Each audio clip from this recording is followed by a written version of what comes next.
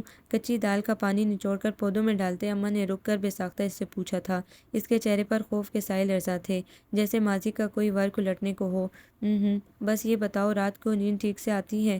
وہ کیا کہتی؟ اس کی سرخ آنکھیں سارا قصہ کہہ رہی تھیں۔ اسے بڑے سے کمرے میں اپنے جہازی سائز کے بیڈ پر جیسی نیند آتی تھی، ویسی نیند اس کمرے میں جہاں اس کے علاوہ 3 اور لڑکیاں سوتی تھیں اور جہاں اس کے بیڈ جیسا بیڈ نہیں بلکہ باندھ کی چارپائی تھی، کیسے آ سکتی تھی؟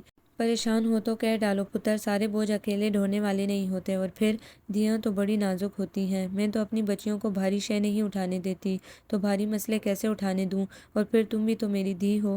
وہ نہیں چاہتی تھی کہ وہ کچھ اور سمجھے یا سوچے، اس لیے گزرے 4 دنوں میں اپنائی گئی مصلحت کو خیرآباد کہہ کر اس نے اپنی مشکل بتا دی۔ مجھے چارپائی پر سونے کی عادت نہیں، اور پھر مجھے اکیلے کمرے میں سونے کی عادت ہے، آہستہ آہستہ بن جائے گی عادت، آپ فکر مت کریں۔ اور پھر انہوں نے فکر ایسے ختم کی کہ اس رات فصیح کا بستر اپنے کمرے کے سامنے برآمدے میں لگوا دیا۔ گھر کا اکلوتا بیڈ اسی کے کمرے میں تھا۔ اب وہ بیڈ تو وہاں سے اٹھنے سے رہا۔ پھر صبا کو اکیلے کمرے کی عادت تھی۔ وہ پرانے زمانے کی بے ریا عورت آج کے دور میں بھی مہمانوں کو اللہ کی طرف سے بھیجے ہوئے فرشتے سمجھتی تھی۔ صبا کے لیے ان کے دل میں جتنے خدشے تھے وہ گزرے 4 دنوں میں ہوا ہو گئے تھے۔ اتنی موہنی صورت اور ایسا معصوم انداز کہ کچھ برا سوچنا بھی گناہ لگتا تھا۔ صبا اپنے آپ میں شرمندہ ہو رہی تھی کہ اس کی وجہ سے اس کے محسن کو کمرہ بدر ہونا پڑا۔ اس رات کمرے میں لکڑی کی پرانی زمانے کی کھڑکی میں لگے سریوں سے اس نے سامنے کے برآمدے میں لگی چارپائی دیکھی۔ اس پر دراز شخص کا چہرہ یادداشت میں جانے کہیں تھا بھی کہ نہیں۔ جس دن سے وہ یہاں آئی تھی وہ اس کے اٹھنے سے پہلے جا چکا ہوتا، اور اس کے آنے کے وقت وہ کمرے میں ہوتی۔ وہ اگر باہر ہوتی بھی تو وہ سلامتی بھیج کر خاموشی سے رخ بدل کر اماں اور ابا کے کمرے کی طرف چلا جاتا۔ دونوں برآمدوں میں فاصلہ اتنا تھا کہ وہ اس کے نقش تک ذہن میں دوبارہ ابھارنے پر ناکام تھی۔ بزبان خاموشی سے ایک بار پھر شکریہ کہہ کر وہ کھڑکی سے ہٹ گئی۔ سپہر ڈھل رہی تھی۔ فصیح شام کو وقت پر ہی آ جاتا تھا، اور رات کا کھانا شام 7 ساڑھے 7 بجے تک کھا لیا جاتا تھا، اس لیے شمسا تندہی سے کھانا بنانے کی تیاری میں جتی ہوئی تھی۔ آج لوکی گوشت پکنا تھا، اور چونکہ بڑے گوشت کو گلنے میں وقت لگتا ہے تو ہانڈی جلدی چڑھانی تھی تاکہ وقت پر سالن تیار ہو سکے۔ بھونتے مسالے کی خوشبو بڑی بھری لگ رہی تھی۔ نوری پانی چھڑک کر جھاڑو لگا دے، سپارے والے بچے آتے ہی ہوں گے۔ اماں نے تسبیح کے دانے پھیرتے نوریہ کو آواز لگائی، السلام علیکم خالہ جی۔ لکڑی کے کھلے دروازے سے ایک 22-23 سالہ لڑکی اندر داخل ہوئی۔ وعلیکم السلام پتر، بڑے دن بعد آئی ہو، ماں کدھر رہتی ہے تیری؟ تسبیح تکیے پر رکھ کر انہوں نے دونوں ہاتھ سے اس کے سر پر پیار دیا۔ بس خالہ جی، ہونا کہاں ہے، گھر کے کام اور پھر میری شادی کی تیاری۔ آخر میں اس کا لہجہ شرمیلا ہو گیا تھا۔ اللہ خیر کا وقت لائے، کام کروانا ہے؟ جی میں نے پپو کو بھیجا تھا، صبح کہہ رہا تھا شمسہ باجی کہہ رہی ہیں دوپہر کے بعد آنا۔ اس کی بات پر اماں نے سر ہلا دیا۔ شمسہ بھی اس کی طرف دیکھتے تیزی سے ہاتھ چلانے لگی۔ تھوڑی دیر بعد ہی وہ آئی اور آنے والی لڑکی کو لے کر اسٹور نما اس کمرے میں گھس گئی جس میں آج تک صبا نے قدم تک نہیں رکھا تھا۔ کیا کام کروانا ہے اس نے سامیہ سے پوچھا۔ فیشل کروانا ہوگا یا بلیچ، یا مجھے پتہ نہیں، اس نے معصومیت سے جواب دیا تو وہ مسکرا اٹھی۔ یعنی پارلر کا کام شمسہ نے سیکھا ہوا ہے تو اور کیا، اتنا اچھا کام کرتی ہیں باجی، شیخوں کے پورے محلے کی عورتیں یہاں آتی ہیں، ابھی روزوں میں اتنا کام ہوتا ہے کہ شمسہ باجی اس موٹو پروین کو بلا لاتی ہیں مدد کے لیے، آپ بھی کروا کر دیکھنا۔ سامیہ کی بات پر وہ مسکرا کر رہ گئی۔ ویسے آپ تو پہلے ہی اتنی پیاری ہو، جب میں نے پہلی بار دیکھا تو مجھے لگا ٹی وی کے ڈراموں سے کوئی لڑکی ہمارے گھر آ گئی ہے۔ اس کی معصوم سی تعریف پر وہ خجل ہو کر ادھر ادھر دیکھنے لگی۔ سپارہ پڑھنے والے 3-4 بچے آ چکے تھے اور اپنی مقررہ جگہ بیٹھے ہوئے تھے۔ پتہ نہیں کیوں اس کا دل چاہا وہ بھی اس کلام سے آشنائی حاصل کرے جس کا تلفظ بھی اسے ٹھیک سے معلوم نہیں تھا۔ سچ تو یہ ہے کہ اگر وہ یہاں نہ آتی تو شاید زندگی کے میل و جھمیلوں میں اسے اس بات کا خیال بھی نہ آتا۔ کچھ یوں بھی مشکل حالات میں، پریشانی میں وہی تو یاد آتا ہے۔ تھوڑی دیر بعد جب اماں وضو کر کے آئیں تو وہ ان کے پاس بیٹھی کہہ رہی تھی مجھے بھی قرآن پڑھا دیں۔ انکار والی بات ہی نہیں تھی، سو اماں نے خوشی خوشی ایک اور شاگرد کو پڑھنے کے لیے بٹھا لیا تھا۔ چھوٹے چھوٹے گملوں اور پلاسٹک کے ڈبوں میں لگی گل دوپہری پر جامنی پتے سبز رنگ میں ڈھل رہے تھے۔ موسم کی جافزا حرارت ہلکی سی ٹھنڈک میں بدل رہی تھی۔ مٹھیالی شام دھیرے دھیرے قدم بڑھا رہی تھی۔ مرغیاں اپنے ڈربے کے باہر دانہ چن رہی تھی۔ نوریا کمرہ بند کر کے کپڑوں کی کٹائی میں مصروف تھی۔ کسی کے سامنے کپڑے کٹائی کروں تو غلط کٹائی ہو جاتی ہے، یہ بھی نوریا کی اپنی سائنس تھی جو کم از کم صبا کی سمجھ میں نہیں آتی تھی۔ سو وہ بھی باہر برآمدے میں لکڑی کی چارپائی پر بیٹھی تھی جہاں سامیہ اپنا بستہ کھولے اسکول کا کام لے کر بیٹھی تھی۔ پورے گھر میں بھونتی ہوئی سوجی کی خوشبو پھیلی ہوئی تھی۔ شمسہ چولہے پر رکھی کڑھائی میں تیز تیز چمچ چلا رہی تھی اور اماں پاس ہی رنگ اڑے رنگین پیڑے پر بیٹھی بادام اور کھوپرا کاٹ رہی تھی۔ سرسبز مخملی گھاس کے فرش پر وہ سامنے کتابیں رکھ کر بیٹھی ہوئی تھی۔ اس کی آنکھوں میں خوشی کے جگنو چمک رہے تھے، چہرہ روشن اور ہونٹوں پر مسکراہٹ تھی۔ سامنے بیٹھے شخص کے عقب سے نمودار ہوتے فری کے مسکراتے چہرے کو دیکھ کر اس کی مسکراہٹ ایک دم سے خوف میں تبدیل ہوئی تھی۔ چہرے کی روشنی اندھیرے میں بدل گئی تھی۔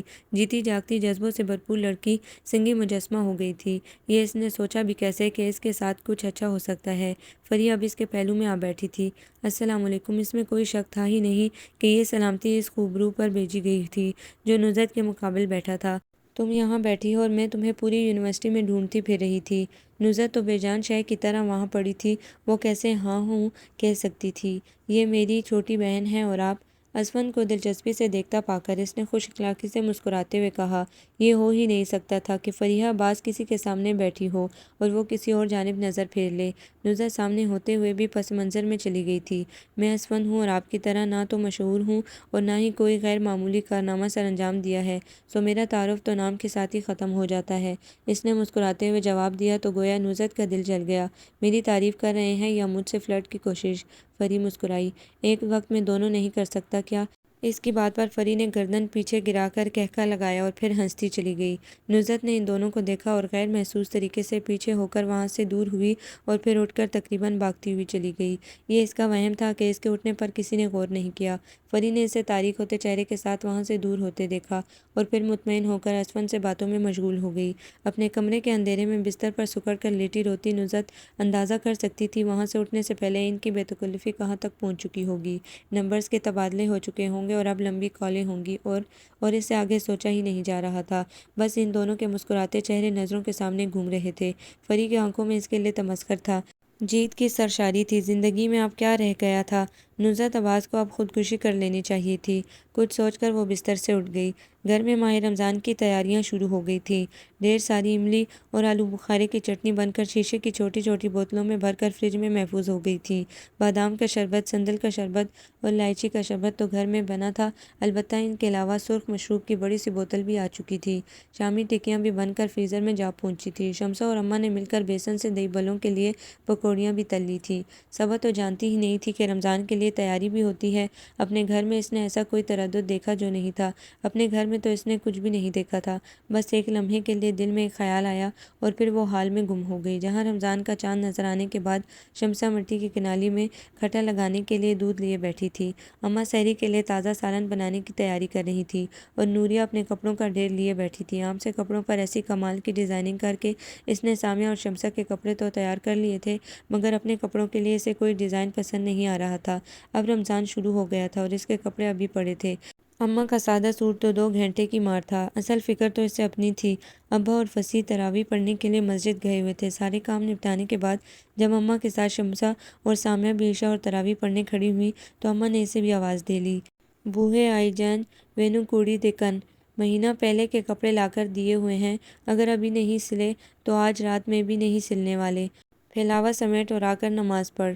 الجھے ذہن کے ساتھ نوریہ نے سلیقے سے طے کر کے سارے کپڑے شاپروں میں ڈالے اور نماز کے لیے آ گئی۔ صبا بھی ان کے ساتھ ہی جائے نماز پر جا کھڑی ہوئی۔ اسے اتنے لمبے قیام کی عادت نہیں تھی، سو نماز کے بعد بمشکل چند رکعتیں تراویح پڑھنے کے بعد وہ کمرے میں آ گئی۔ موسم نے تیور ایسے بدلے تھے کہ اب پنکھے کے بغیر گزارا نہیں ہو سکتا تھا۔ چھت والا پنکھا چلا کر اس نے دوپٹہ کھول کر بیڈ پر ایک طرف ڈالا اور بالوں سے کیچر نکال کر بے دم ہو کر بستر پر گر گئی۔ اسے ابھی تک ٹھیک سے دوپٹہ اوڑھنا نہیں آیا تھا۔ ویسے تو ابا بھی کم ہی لڑکیوں کے کمرے کی طرف آتے تھے، جب ضرورت ہوتی تو فصیح کی اماں سامیہ کو بھیجو ذرا کہہ کر لڑکیوں میں سے جس کی بھی ضرورت ہوتی بلوا لیتے اور حسب معمول جملے میں اسی نام کا نام شامل کر لیتے۔ رہا فصیح تو اس نے تو جیسے قسم کھائی ہوئی تھی، نہ چہرہ دیکھنا ہے نہ دکھانا ہے، اس لیے اتنے بڑے دوپٹے کی یوں تو کوئی ضرورت نہیں تھی، مگر چونکہ ان ساری بہنوں اور خود اماں کا دوپٹہ بھی سلیقے سے سر پر جمع رہتا تھا تو اسے خود ہی حیا آتی تھی۔ ایک بات جو اس نے محسوس کی تھی وہ یہ کہ ساری بہنیں فصیح پر جان چھڑکتی تھیں۔ وہ رات کو کمرے میں آ جاتی تو اکثر کوئی نہ کوئی برآمدے میں اس کے بستر پر کتابیں لیے بیٹھی ہوتی۔ شمسہ 12ویں میں اور نوریہ 11ویں میں تھی۔ اس نے فصیح کی تعلیم کا پوچھا۔ ہمارے بایا نے BCom کیا ہے، سامیہ نے چہ کر بتایا تھا اور وہ حیران ہو گئی۔ تو پھر رکشا کیوں چلاتے ہیں؟ کوئی نوکری کیوں نہیں کر لیتے؟ نوکری آسانی سے ملتی کہاں ہے؟ پھر ابا کی صحت بھی کوئی اتنی اچھی نہیں رہی تھی۔ سبزی کی ریہڑی ڈھونا اور پھر مرغ کے اذان کے ساتھ بستر چھوڑ کر سبزی منڈی جانا، سبزی لانا، کچھ بھی تو آسان نہیں تھا۔ پھر بھایا نے رکشا ڈال لیا اور ابا کو یہ ننھی منھی دکان ڈال دی۔ شب بارات کی رات اس نے فصیح کی اچھی نوکری کی بھی دعا کی تھی۔ نیند سے بوجھل ہوتی آنکھوں کے ساتھ حلق میں پیاس کا احساس جاگا تو وہ ایک بار پھر اٹھ کھڑی ہوئی۔ سونے سے پہلے وہ کمرے میں پانی کا جگ ضرور رکھتی تھی۔ پانی کے لیے آدھی رات اٹھ کر باہر برآمدے تک جانا اسے مناسب نہیں لگتا تھا۔ پلاسٹک کے جگ سے اسٹیل کے گلاس میں پانی ڈال کر اس نے منہ سے لگا لیا اور ایک سانس میں ہی گلاس خالی کر کے تپائی پر رکھا۔ وہ بیڈ تک جانے کے لیے مڑی ہی تھی کہ نظر باہر سے آتے فصیح پر پڑ گئی۔ وہ مسجد سے واپس آ گیا تھا۔ اس نے سب کو نماز پڑھتے دیکھ کر سوچا وہ بھی وہیں ان کے ساتھ ہو گئی جیسے پچھلے کئی دنوں سے تھی، اسی لیے بے دھڑک اپنے کپڑے لینے کمرے میں چلا آیا تھا۔ اسے ایک نظر دیکھا تو گھبرا کر چہرہ موڑ لیا۔ معاف کیجیے گا، میں سمجھا یہ ادھوری بات پوری نہیں ہوئی۔ نظر پلٹنے تک ذہن نے اس پری پیکر سے شناسائی ڈھونڈ لی تھی۔ فصیح حیدر کی خاطر گھڑی پر وقت ٹھہر گیا تھا، بہتی ساتیں منجمد ہو گئی تھیں۔ اس نے ایک ایک نقش بصارتوں سے چرا کر دل میں چھپا لیا تھا۔ روپیلا روپ کچھ گھبرایا ہوا تھا، سنہری آنکھیں جیسے ستاروں سے چمک مستعار لے کر بنائی گئی ہوں۔ ان آنکھوں میں تحیر تھا، گلابی ہونٹ کچھ کہنے کے لیے کھلے بند ہوئے اور پھر سیاہ پلکوں نے ستاروں کی چمک کو ڈھانپ لیا۔ کچھ چاہیے؟ سب کچھ؟ کیا مطلب؟ لرزاں پلکیں لمحے بھر کے لیے اٹھیں لیکن اس کی آنکھوں میں مچلتے شوق کی تاب نہ لاتے ہوئے فوراً جھک گئیں۔ کچھ نہیں، مسکراتے لبوں کی شرارت پر وہ بھی مسکرایا اور نفی میں سر ہلا کر وہاں سے چلا گیا۔ یہ وہی چہرہ تو تھا جس کے لیے وہ آج بھی ہیلے کالج کے باہر چکر کاٹتا تھا۔ وہ جانتا تھا لاک ڈاؤن کی وجہ سے ساری تعلیمی ادارے بند ہیں، مگر پھر بھی کہیں دل کے کسی کونے میں خیال بستا کہ شاید وہ وہاں سے گزر رہی ہو یا کسی بہانے سے دکھائی دے جائے۔ پہلی بار بھی اس نے اسے دانستہ نہیں دیکھا تھا۔ اماں نے اسے ہمیشہ یہی سمجھایا تھا کہ دوسری لڑکیوں پر نظر اٹھنے لگے تو سوچ لینا اپنی بہنوں پر ویسی نظر برداشت ہو جائے گی۔ اس بات نے اس کی نظر اور خیالات کو باندھ رکھا تھا، مگر اس روز پتہ نہیں کیسے نظر اٹھی اور پھر پلٹنا بھول گئی۔ اب بھی یہی ہوا تھا۔ اس نے کبھی خواب میں بھی نہیں سوچا تھا کہ وہ اسے اپنے گھر میں اپنے کمرے میں مل جائے گی۔ اس رات اسے ساری رات جاگنا تھا۔ ہاں، مگر وہ بے خبر تھا کہ اندر بیڈ پر کروٹیں بدل بدل کر سونے کی کوشش کرنے والی کا قرار بھی وہ اپنے ساتھ لے آیا تھا۔ اسے حیرت تھی کہ اتنے دن اس نے انجان رہنے والا اپنے گھر میں اجنبیوں کی طرح داخل ہونے والا اس سے سامنا ہونے پر کیسے بے اختیاری سے دیکھتا چلا جا رہا تھا۔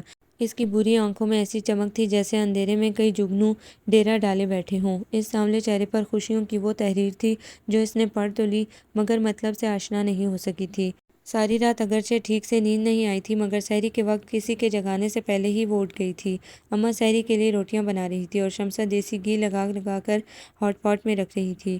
سامیہ ابا کے گھٹنے سے لگی بیٹھی تھی اور نوریہ لسی بناتے ہوئے فصیح کے پاس بیٹھی تھی۔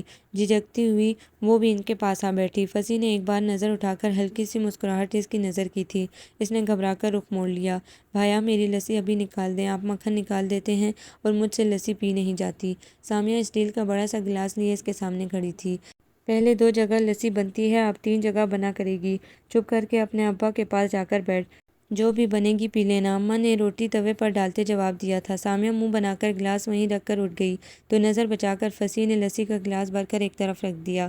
روٹیاں بن چکنے کے بعد وہی چٹائی بچھا کر شمسہ نے سب کے لیے سحری لگانی شروع کی۔ صبح کے آگے بھی اس نے سالن اور دہی کی کٹوری کے ساتھ لسی کا بڑا سا گلاس اور چنگیر میں گھی سے چپڑی روٹی رکھی تو وہ بے چارگی سے اس کا چہرہ دیکھنے لگی۔ بات اگر ایک وقت کھانے کی ہوتی تو وہ چپ چاپ 2-4 لقمے کھا کر اٹھ جاتی، مگر اس کھانے کے آسرے پر اس نے سارا دن گزارنا تھا۔ شاید زندگی میں پہلی بار وہ روزے رکھ رہی تھی تو روزہ اس کے لیے ویسے بھی مشکل شے تھا۔ اسے مزید مشکل بنانے کا ارادہ ترک کر کے وہ آہستگی سے شمسہ کی جانب جھکی۔ میں یہ گھی والی روٹی نہیں کھاتی۔ اوہو، تو پہلے بتانا تھا۔ اچھا چلو میں بناتی ہوں تمہارا پراٹھا۔ نہیں، سادہ روٹی بنا دو پلیز۔ اچھا میں بناتی ہوں۔ سب نے کھانا شروع کر دیا تھا، بس ایک وہی تھی جو سر جھکائے بیٹھی تھی۔ لسی کا گلاس اٹھا کر اس نے منہ سے لگایا اور پھر اٹھ کر غسل خانے کی طرف بھاگی۔ میٹھی لسی اس نے کبھی پی ہی نہیں تھی۔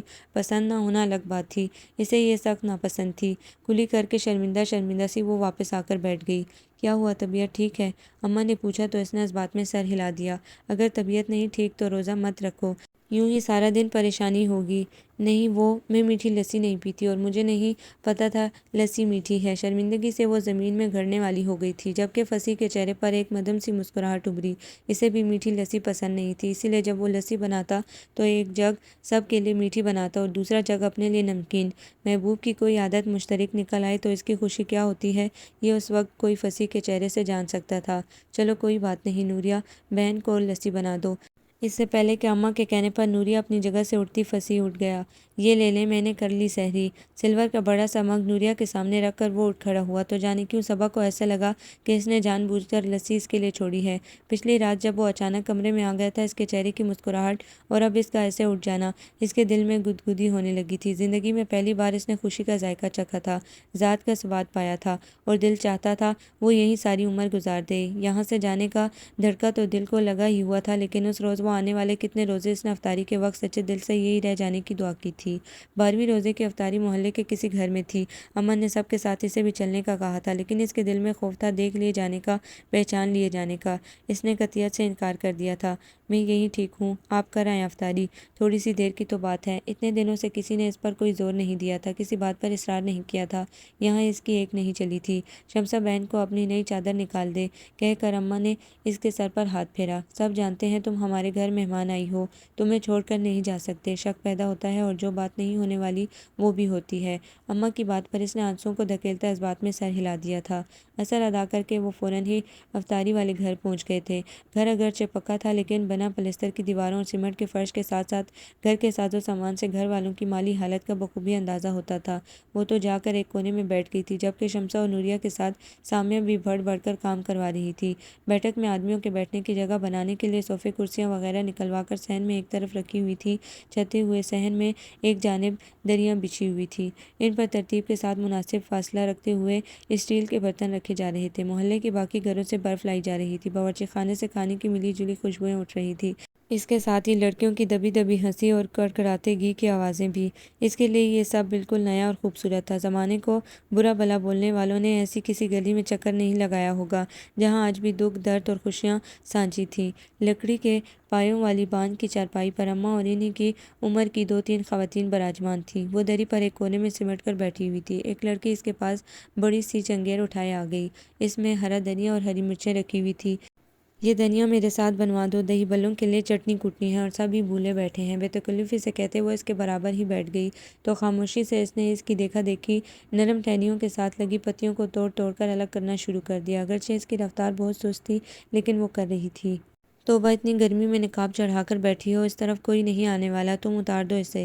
دوپٹے کے پلو سے گردن پر آیا پسینہ صاف کرتے اسے اچانک کی صبا کے نقاب کا خیال آیا تھا۔ دروازے کی طرف سے رخ موڑ کر اس نے نقاب نیچے کیا۔ اس لڑکی کے چلتے ہاتھ رک گئے تھے۔ اس کی بے حد سفید رنگت والے چہرے پر گرمی کی شدت سے سرخ نشان بن رہے تھے۔ آپ کون ہیں؟ روب حسن سے سحرزدہ اس کا طرز تخاطب از خود بدل گیا تھا۔ میں مہمان ہوں، بدے کر جواب دیتی صبا نے اس کا ٹھٹک کر رکنا اور غیر محسوس انداز میں چنگیر کو اپنی طرف کھینچنا بڑی شدت سے محسوس کیا تھا۔ آپ ادھر کمرے میں چلیں، یہاں پنکھے کی ہوا اتنی نہیں لگ رہی۔ وہ خاموشی سے اٹھ کر اس کے پیچھے کمرے میں چلی گئی۔ اسے کمرے میں پہنچا کر وہ سیدھا باورچی خانے میں سموسے تلتی شمسا کے سر جا پہنچی۔ یہ جو گوری سی سبز آنکھوں والی لڑکی ہے، یہ تمہاری مہمان ہے نا؟ شمسا نے فخر سے سر اس بات میں ہلایا۔ بہت پیاری ہے یہ تو، میں تو دیکھ کر حیران ہی رہ گئی، اتنی پاگل ہوں میں نے تو اسے دھنیا بنانے بٹھا دیا تھا۔ وہ تو ایسی ہے جیسے اسے تشبیہ کے لیے کچھ مل نہیں رہا تھا، پری جیسی لگتی ہے سچی، اور ہے بھی اتنی ہی اچھی۔ میرا بڑا دل ہے اس کی اور بھایا کی شادی ہو جائے۔ شوکیس میں سے نکالے برتن کھنگالتی سامیہ نے شمسا کے سر پر گویا بم پھوڑا تھا۔ شمسا نے گھور کر اس کی طرف دیکھا تھا۔ وہ فوراً سر جھکائے اپنے کام میں لگ گئی۔ یہ رہتی کہاں ہے اور تمہاری کیا لگتی ہے؟ وہ کتنے بھی سوالوں کے جواب دے دیتی۔ یہ سوال یہاں ختم ہونے والے نہیں تھے، بلکہ ہر سوال کے جواب سے کتنے ہی سوال جنم لیتے تھے۔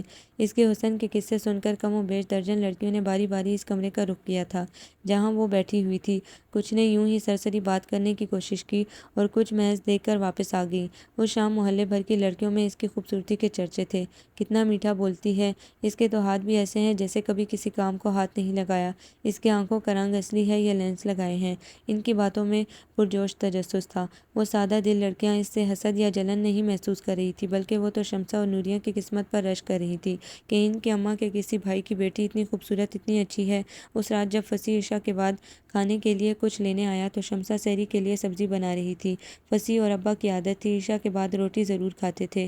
شمسا نے سارے کام چھوڑ کر اس کے لیے روٹی بنائی اور اتنی دیر وہ نوریہ اور سامیہ کو کام کروانے بیٹھ گیا۔ سامیہ حسب عادت ادھر ادھر کی باتیں کرتی جا رہی تھی۔ وہ اسے بتا رہی تھی کہ کیسے سب ایک بار تو صبا کو دیکھ کر حیران رہ گئے تھے۔ میں نے تو کہا میرا بہت دل ہے اس کی میرے بھائی کے ساتھ شادی ہو جائے۔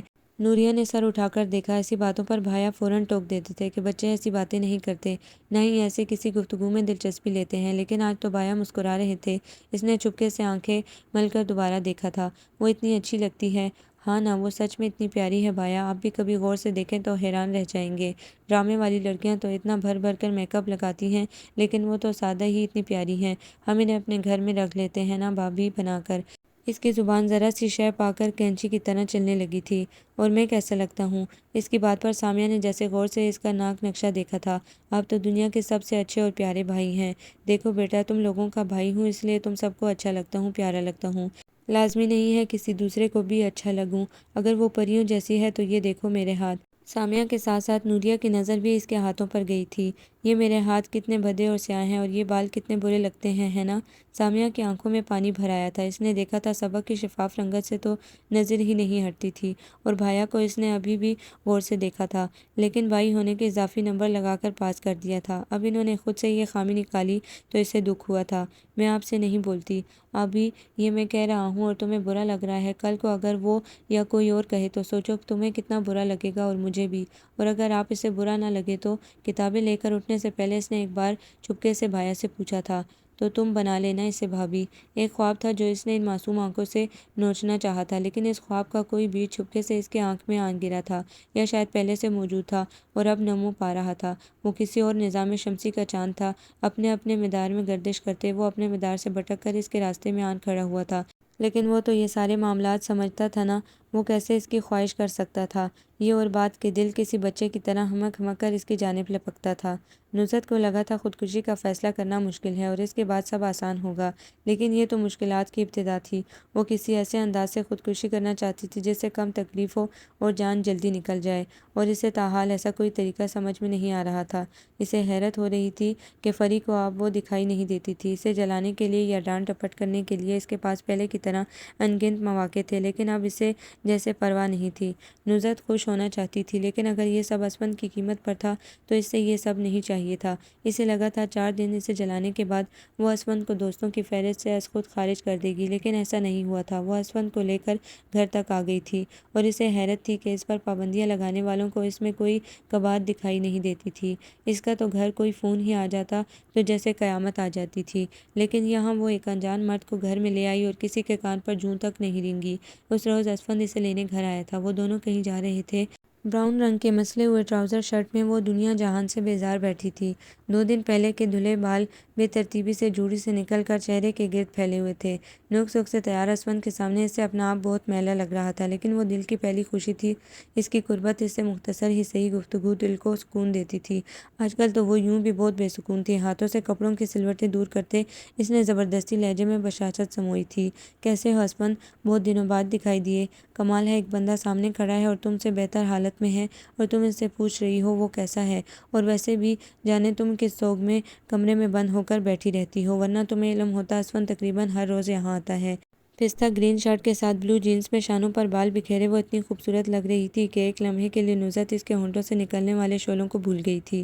ایسے میں اگر اسفند اس پر دل ہار گیا تھا تو کون سی بڑی بات تھی۔ اس کے سامنے اسفند کا ہاتھ پکڑے وہ ٹک ٹک کرتی باہر نکل گئی۔ نصرت کو اس کے جانے کے بڑی دیر بعد ہوش آیا تھا۔ اس دن رات کے کھانے پر فری موجود نہیں تھی۔ کیا آپ کو فری کی سرگرمیاں معلوم ہیں جن کی وجہ سے وہ رات کے کھانے پر بھی ہمارے ساتھ نہیں ہوتی؟ اس نے بڑے نارمل انداز میں بات شروع کی تھی۔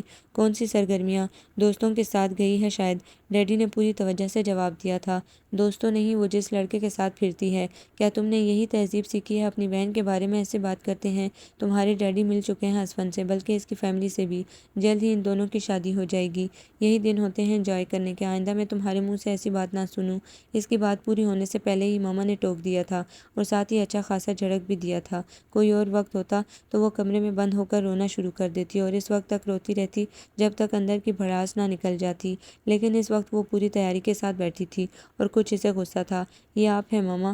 یاد ہے ابھی کچھ ہفتے پہلے جب ایک کلاس فیلو نے کال کی تھی اور آپ نے اسے کتنی باتیں سنائی تھی؟ میری سمجھ میں نہیں آتا اسے کیسے اتنی چھوٹ دے رکھی ہے آپ نے۔ آخر میں اس کا لہجہ نہ چاہتے ہوئے بھی متاسف ہوا تھا۔ فری جسے پسند کرتی ہے اسے گھر لے آئی ہے۔ اگر تم کسی میں دلچسپی رکھتی ہو تو بلا لو اسے گھر، مجھے کوئی اعتراض نہیں، لیکن اس طرح رنگ رنگ کے لوگوں سے باتیں نہیں کرتی پھرتی وہ، اور کچھ نہیں تو بس یہی لحاظ کر لو کہ وہ عمر میں تم سے بڑی ہے۔ نصرت کی آنکھوں میں پانی بھرنے لگا تھا۔ پلیٹ پھرے کھسکا کر وہ کمرے میں چلی گئی۔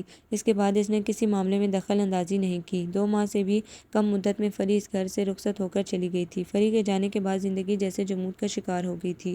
وہ جو اس کے بغیر زندگی اپنے طریقے سے انجوائے کرنے کا سوچا کرتی تھی، ایسے بے یقین ہوئی تھی کہ ہر بات بھول کر خود کو یہ یقین دلانے میں جت گئی کہ اب اس کی زندگی پر فری نام کی نحوست کا کوئی سایہ تک نہیں، لیکن یہ اس کا وہم تھا۔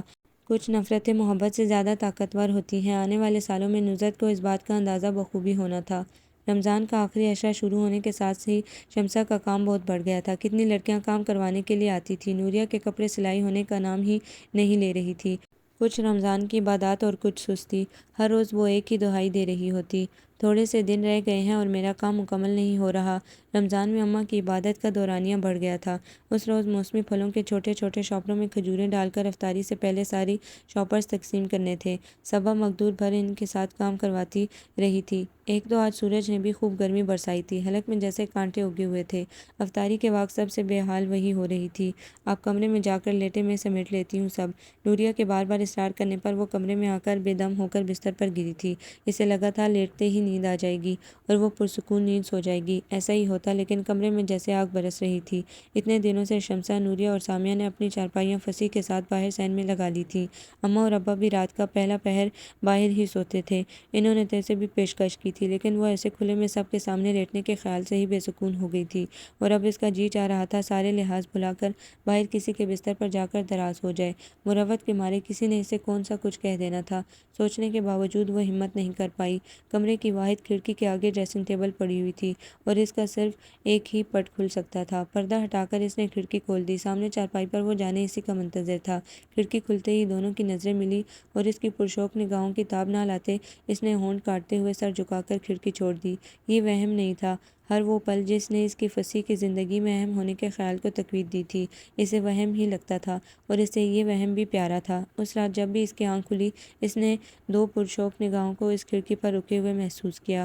آسمان تاریک تھا اور ستاروں کی جلتی بجھتی مشعلیں بڑی واضح اور قریب دکھائی دے رہی تھی۔ کہیں کہیں سفید بادل ٹکڑیوں کی صورت تیرتے نظر آ رہے تھے۔ اس کے باوجود منظر بڑا روشن لگ رہا تھا، ایسے لگ رہا تھا جیسے آسمان جھک کر اس کی درخشاں پیشانی پر بوسہ دینے والا ہے۔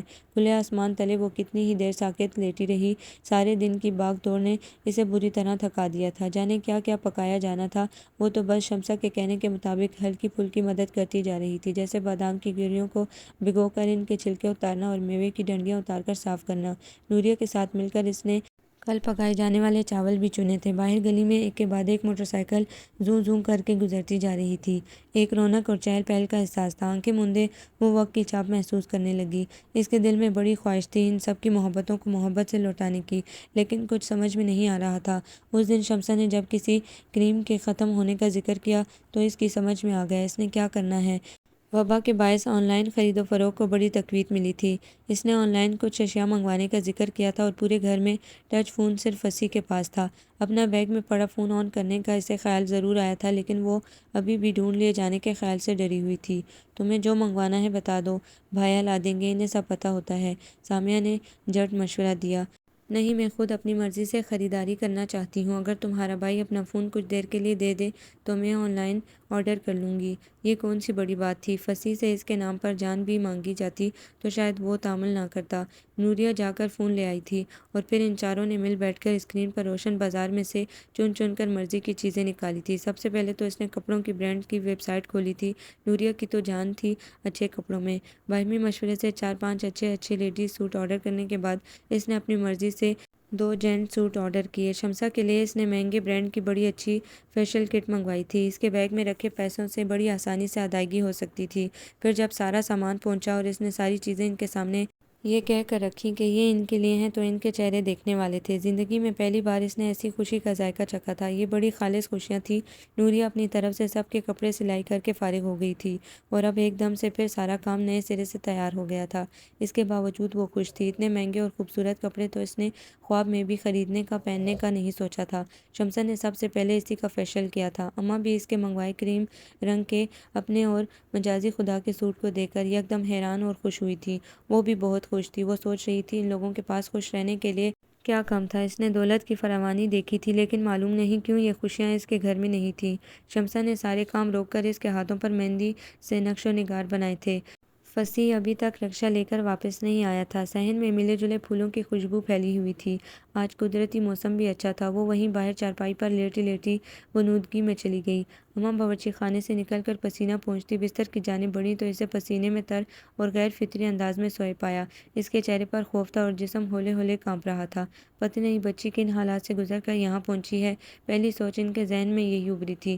خود 3 بچیوں کی ماں تھی، شاید اسی لیے دل اتنا زیادہ نرم تھا۔ نرمی سے اس کے کندھے پر ہاتھ رکھا تو وہ گھبرا کر اٹھ بیٹھی۔ اس کی چیخ ہونٹوں کے درمیان ہی دب گئی تھی، لیکن آنسوؤں پر اس کا اختیار نہیں تھا، سو وہ بہتے چلے جا رہے تھے۔ اماں اس کے پاس ہی بستر پر بیٹھ گئیں۔ کندھے پر دباؤ بڑھاتے انہوں نے اسے اپنی سمت کھینچا۔ کیا بات ہے، کوئی برا خواب دیکھا ہے؟ اس نے اس بات میں سر ہلا دیا۔ تمہیں پتہ ہے ماؤں کے لمس میں بھی اولاد کے لیے شفا ہوتی ہے۔ وہ چپ رہی، لیکن اس کے دماغ میں ان الفاظ سے جانے کون سی شبیہیں بننے اور بگڑنے لگی تھی۔ ماؤں کی دعا اولاد کے حق میں کبھی رد نہیں ہوتی۔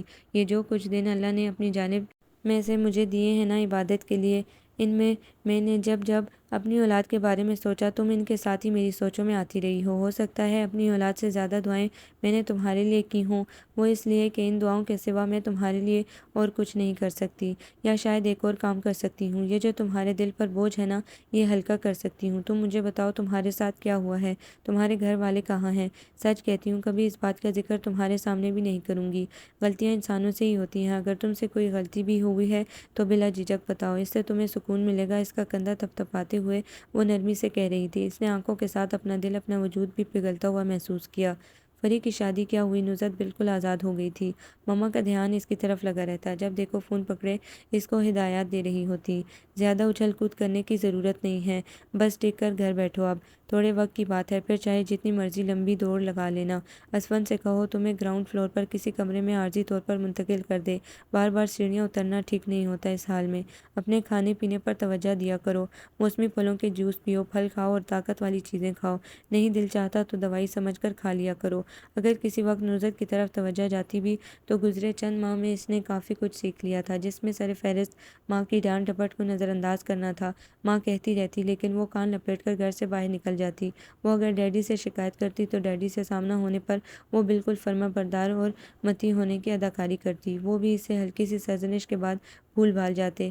اسے اب ساری دنیا کھلی کھلی لگنے لگی تھی، وہ جہاں چاہے جیسے چاہے بیٹھی باہر آتی جاتی۔ فری کا بھوت اب اسے ستاتا نہیں تھا۔ اتنے سارے مہینے تو ذہن کو نارمل کرتے گزر گئے تھے، اور جب چیزیں اسے زیادہ واضح دکھائی دینا شروع ہوئیں تب ایک بار پھر فری نے اس کی زندگی میں زہر گھول دیا تھا۔ سی سیکشن کے دوران وہ جان سے چلی گئی تھی۔ نصرت کے لیے اچھا تھا وہ کل کی مرتی، آج مر گئی، لیکن جاتے جاتے وہ ایک بچی چھوڑ گئی تھی۔ ماما شوگر کی مریضہ تھی اور بچی کی ذمہ داری نہیں لے سکتی تھی، اور یوں ذوالفشاں اسفند نوکرانیوں کے رحم و کرم پر تھی۔ یہاں تک تو ٹھیک تھا، لیکن اس دن مما کی کوئی کزن آئی ہوئی تھی مما سے فری کی تعزیت کرنے۔ انہوں نے کہا، میں تو کہتی ہوں نصرت کی شادی کروا دو اس لڑکے سے، بچی کو ماں مل جائے گی، آخر تم نے بھی تو تایا زاد بہن کی بیٹی پالی ہے۔ تو زندگی کی ساری ناانصافیوں کی وجہ صرف یہ تھی کہ وہ مما کی اپنی بیٹی نہیں تھی۔ اسے ہمیشہ سے گلہ تھا کہ مما فری سے زیادہ پیار کرتی ہیں، ڈیڈی اس کی بات زیادہ سنتے ہیں، لیکن اس طرح نہیں تھا۔ مما کی شے پر اس کی اپنی شخصیت میں جو خود اعتمادی کا فقدان پیدا ہو گیا تھا، اس کے باعث وہ ڈیڈی کے بھی قریب نہیں ہو سکی تھی۔ اس کے ساتھ کتنا بڑا دھوکا ہوا تھا۔ اگر وہ جان جاتی کہ مما اس کی مما نہیں ہے اور فری اس کی بہن نہیں ہے تو شاید وہ اپنے گرد کوئی حفاظتی حصار بنا لیتی، لیکن نہیں۔ ان دنوں اس کے اندر بڑی ٹوٹ پھوٹ ہوئی تھی۔ وہ ماں جس کے لمس اور عکس سے ناآشنا اس نے زندگی کا کٹھن سفر تن تنہا طے کیا تھا، وہ دھاڑیں مار مار کر اس کے لیے روئی تھی۔ سب کے ساتھ ساتھ مما کو بھی دھوکا ہوا کہ وہ فری کے لیے رو رہی ہے، اسے فری کا دکھ ہے۔ 3 ماہ کی قلیل مدت میں مما بھی راہ عدم ہوئی تو ڈیڈی بالکل ٹوٹ پھوٹ گئے تھے۔ ایک حبس زدہ رات کو انہوں نے اسے کمرے میں بلوایا۔ مجھے اپنی زندگی کا بھروسہ نہیں، اس لیے مرنے سے پہلے میں تمہیں تمہارے گھر کا دیکھنا چاہتا ہوں۔ تم اپنی زندگی کے بارے میں جو بھی فیصلہ کرو گی مجھے قبول ہوگا، ہو سکے تو اس بچی کا خیال کرنا۔ انہوں نے صاف سیدھی بات کی تھی۔ کیا آپ مجھے بتائیں گے آپ کی مما سے شادی کیسی ہوئی اور میری مما کو کیا ہوا تھا؟ اس نے باپ کو جھٹکا کھاتے دیکھا تھا۔ تمہاری ماں اس نے وہ فری کے باپ کے ساتھ گھر سے چلی گئی تھی، الفاظ ٹوٹ پھوٹ کر ان کے لبوں سے نکلتے تھے۔ میں نے اسے طلاق دے دی اور تمہاری مما کو اس کے پہلے شوہر نے، وہ دونوں اپنی دنیا کہیں پہلے بسا چکے تھے، لیکن ہم اجڑ گئے تھے۔ خاندان والوں کے باہمی مشورے سے، وہ کہہ لو ایک طرح کا دباؤ تھا ہم دونوں پر، تو ہم نے زندگی کو وہیں سے جوڑنے کی کوشش کی جہاں سے سلسلہ ٹوٹا تھا۔ وہ جو جوڑ تھا ساری زندگی جڑ ہی رہا تھا، لیکن بہرحال زندگی گزر گئی۔ انہوں نے گہری سانس بھری۔ یہ اچھا ہے کہ تم حقیقت جانتی ہو، اس طرح تمہیں فیصلہ کرنے میں آسانی رہے گی۔ دیکھ لو اگر تم اسفند سے تعلق جوڑنا چاہتی ہو، ورنہ تمہاری زندگی ہے، تم جیسے چاہو گزار سکتی ہو۔ یہ پہلی بار تھا جب اسے لگا کہ وہ ڈیڈی کے قریب ہے، بہت قریب۔ ان کی بیٹی ہونے کو اس نے پوری طرح محسوس کیا تھا۔ آپ کیا چاہتے ہیں ڈیڈی؟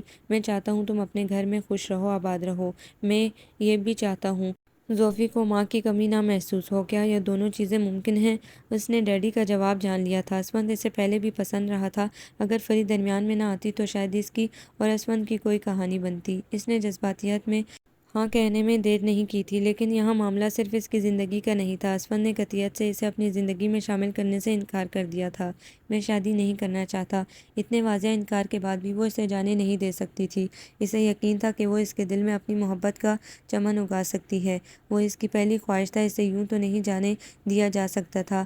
مجھے کوئی اور بچہ نہیں چاہیے۔ اس بات پر اس کا دل دکھا تھا، لیکن یہ تو جذباتی باتیں ہوتی ہیں، ان کے ساتھ زندگی تھوڑی گزرتی ہے۔ اس نے مان لی تھی یہ شرط، اور پھر ذوالفشاں اسفند نے نہ چاہتے ہوئے بھی ذمہ داری بن گئی۔ مما سے بیزاری، فری سے نفرت، اور اس پر طرح یہ کہ ذوالفشاں شکل و صورت میں فری کا پرتو تھی۔ اس کی آنکھوں کا سب سنہری رنگ اور چہرے کی تیکھی خدوخال سب کچھ اب اسے واضح دکھائی دے رہا تھا۔ اسفند کی اس کی ذات میں عدم دلچسپی نے سونے پہ سہاگا کا کام کیا تھا۔ میں اسے اس بچی سے خدا واسطے کا بیر ہو گیا تھا۔ وہ جانتی تھی اس بچی کا قصور نہیں، اس لیے اس پر ترس بھی آتا تھا۔ ایک بار وہ اسے چومتی تو 10 بار اسے اپنے زخموں کو رفو کرنا پڑتا۔ وہ ہر محاذ پر اکیلی لڑ رہی تھی۔ اس کے ساتھ جو ہوا اور پھر اسفند کی بے اعتنائی، اچھی زندگی کے سارے خواب اوائل دنوں میں ہی چکنا چور ہو گئے تھے۔ ڈیڈی کی وفات اس کے حالات کی قبر میں آخری کیل ثابت ہوئی تھی۔ زوفشاں بڑی ہو رہی تھی۔ نصرت کو چلتی پھرتی پری نظر آتی تھی۔ اسفند جس طرح اس کے ناز نخرے اٹھاتا اسے سب دکھائی دیتا تھا اور اس کے سینے پر سانپ لوٹتے تھے۔ ان جانے میں وہ مما کا کردار ادا کرنے لگی تھی، لیکن اسفند اس کا باپ نہیں تھا جو اپنی بیٹی کی طرف سے آنکھیں بالکل بند کر لیتا۔ زوفشاں کے ساتھ ساتھ اس کی نفرت اپنی ماں اور فری کے بعد اسفند سے بھی اس قدر بڑھ چکی تھی کہ اسے کچھ دکھائی نہیں دیتا تھا۔ وہ اسفند کے دل میں زوفشاں کے لیے نفرت اور اپنے لیے محبت پیدا نہیں کر سکی۔ وہ اسفند کو ایک اور بچے کے لیے راضی نہیں کر سکی۔ یہ فری تھی، زوفشاں تھی جس کی وجہ سے اس کی زندگی جہنم ہوئی، اور یہ سارے حساب چکانے کا موقع قدرت نے تیمور کی شکل میں فراہم کیا تھا۔ تیمور ڈیڈی کے آبائی گاؤں سے آیا تھا اور نصرت سے چاہتا تھا کہ وہ اسفند سے کہہ کر اس کو کہیں جاب پر لگوا دے۔ اس نے سب سے پہلے تو اس کے کاغذات قبضے میں کیے تھے۔ میں اسفند کو تمہارے پیپرز دکھا دوں گی تاکہ تم سے ملنے سے پہلے ہی اس کا ذہن بنا سکوں۔ تم 2 دن بعد آنا۔ یہ 2 دن اس نے سوچنے کے لیے تھے۔ گاؤں کا ہونا اس کے لیے شاید شرمندگی کا باعث تھا، اسی لیے شہری نظر آنے کے چکر میں عجیب مضحکہ خیز نظر آ رہا تھا۔ شاکنگ پنک شرٹ کے ساتھ پیلے رنگ کی پینٹ میں عجیب جوکر لگ رہا تھا۔ اسے دیکھ کر نصرت کے دل میں جو پہلا خیال آیا تھا وہ اس پر سوچنا چاہتی تھی۔ یہ سوچنا چاہتی تھی کہ اس کا منصوبہ کس حد تک قابل عمل ہے۔ اسفند ملک سے باہر تھا اور وبا کی وجہ سے انٹرنیشنل فلائٹس بند تھیں جو کہ نامعلوم مدت تک بند رہنی تھیں۔ زیادہ سوچنے کا تردد کیے بغیر اس نے ایک زہریلا منصوبہ تشکیل دیا تھا۔ 2 دن بعد جب وہ لڑکا آیا تو اس نے اپنا سارا زہر اس کے سامنے اگل دیا۔ میرا اسفند کے ساتھ کچھ اچھے تعلقات نہیں ہیں، اس لیے میری وجہ سے تو وہ تمہیں نوکری پر لگوائے گا نہیں، بلکہ لگتے بھی ہوئے تو وہ کہیں لگنے نہیں دے گا کیونکہ میں نے تمہاری سفارش کی ہے۔ اوہ تو پھر میں کیا کروں؟ وہ بے وقوفی سے منہ کھولے پوچھ رہا تھا۔ میں تمہاری مدد کر سکتی ہوں۔ کیا آپ مجھے کہیں نوکری پر لگوا سکتی ہیں؟ نہیں، یہ مدد اس طرح کی نہیں، بلکہ یہ سمجھ لو تم میرا کام کرو گے اور میں تمہیں اس کے بدلے میں اتنے پیسے دوں گی کہ تم اپنا چھوٹا موٹا بزنس شروع کر سکو۔ وہ چاہتی تھی یہ لڑکا زوفشاں کی شکل میں فری کو رون ڈالے اور پھر وہ اسفند کو بتائے کہ لڑکیوں کو ڈھیل دینے کا نتیجہ کیا ہوتا ہے۔ اسفند کو وہ یہی بتاتی کہ یہ لڑکا زوفشاں نے خود بلایا تھا۔ اس کے بعد اسفند کے لیے اس کی شادی اس سے کر کے گھر سے نکالنے کے علاوہ کوئی چارہ نہیں رہنا تھا۔ شادی تو اس کی یوں بھی اسفند کہیں نہ کہیں کر ہی دینے والا تھا، لیکن وہ فری کی اسفند کی ہار دیکھنا چاہتی تھی۔ اسفند غیر ملکی دورے پر تھا اور اس دوران وہ سارا کھیل سر انجام دے سکتی تھی۔ سارے معاملات باریکی سے ترتیب دیتے اسے ایک لمحے کے لیے بھی نہیں لگا کہ معاملہ اس طرح بھی بگڑ سکتا ہے۔ عین وقت پر وہ مکر گیا تھا۔ میں نے بہت سوچا ہے، میں نہیں کر سکتا، میں ایسے کسی کی زندگی خراب نہیں کر سکتا۔ تیمور ضرورت مند تھا، گاؤں کا سیدھا سادہ لڑکا تھا، لیکن وہ بے ضمیر نہیں تھا۔ اس کے کاغذات دوبارہ بن سکتے تھے۔ وہ جانتا تھا ان کے لیے جان اتنے جوخم میں ڈالنے کی کوئی ضرورت نہیں تھی۔ میں تمہیں یہ سب بیچ میں چھوڑ کر جانے کی اجازت نہیں دے سکتی۔ تمہیں ہر حال میں میری مدد کرنی ہوگی۔ آپ کا مسئلہ اس لڑکی سے جان چھڑوانا ہے نا؟ اگر کچھ کیے بنا اس لڑکی سے جان چھوٹ جائے تو کیسے؟ وہ سراپا سوال بن گئی۔ وہ مقررہ دن اس گھر پہ پہنچ گیا جہاں نصرت نے بساط بچھائی تھی۔ کیمرے کی زد میں آئے بغیر گھر میں داخل ہونے کا راستہ نصرت نے اسے پہلے ہی سمجھا دیا تھا۔ اس نے کچھ نہیں کیا تھا، صرف چند باتیں جو اس کے اور نصرت کے درمیان ہوئی تھی اپنی طرف سے اس نے زوفشاں کو خبردار کر دیا تھا۔ تمہاری ماں نے بھیجا ہے مجھے، اور مجھے تو اپنے لیے بھی اس عورت پر اعتماد نہیں، اس لیے اپنی حفاظت کے لیے جتنی جلدی ہو سکے نکل جاؤ یہاں سے۔ کیا مطلب؟ جواباً اس نے مختصر ساری قطع کہہ سنائی۔ میں کہاں جاؤں گی؟ وہ ششدر کھڑی تھی۔ مجھے نہیں معلوم، میں یہاں سے اپنے گاؤں نکل جاؤں گا اور چند دن بعد آ کر کہہ دوں گا مجھے تم نہیں ملی، میرے پاپا، ان کے آنے تک کچھ نہیں بچے گا، میں نہیں تو کوئی اور، وہ سب یا اس سے بھی زیادہ برا کرنے کے لیے تیار ہو جائے گا۔ میں بس آگاہ کر سکتا تھا، اس سے آگے نمٹنا تمہارا اپنا کام ہے۔ وہ جانے کے لیے مڑا تو وہ بھی اس کے پیچھے ہی نکل آئی۔ تم بے وقوف ہو، تمہیں کسی نے میرے ساتھ دیکھ لیا تو میری زندگی الگ عذاب ہو جائے گی۔ چھوٹے سے بیگ میں کپڑے ٹھونستے نقدی اور زیورات رکھنے کا مشورہ بھی اسی نے دیا تھا۔ منہ سر لپیٹ کر نکلو کہ کوئی تمہیں پہچان نہ سکے، اور کرائے وغیرہ کے پیسے لے لو تاکہ آسانی سے کہیں دور نکل سکو، بلکہ جو لے سکتی ہو لے جاؤ۔ اپنا فون یہیں آف کر دو، ورنہ کل کلاں کو ٹریس ہو گیا تو کیا پتہ پھر کوئی مسئلہ کھڑا ہو جائے۔ اتنے گراں قدر مشوروں کے ساتھ اس نے بڑی مہارت سے اس کا چہرہ چھپانے میں بھی مدد کی تھی، اور یہ وہی رات تھی جب وہ فصیح حیدر کو ملی تھی۔ عید کا دن روزمرہ سے ہٹ کر بہت اجلا اور چمکیلا تھا۔ زوفشاں کے لیے تو روئے زمین پر پہلی عید اتری تھی، اور کیا ہی سید عید تھی۔ نوریہ نے بھی جان لگا کر زوفشاں کے سب کے لیے منگوائے کپڑے سلائی کیے تھے، اور اماں سمیت سب بہنوں نے وہی کپڑے پہنے تھے۔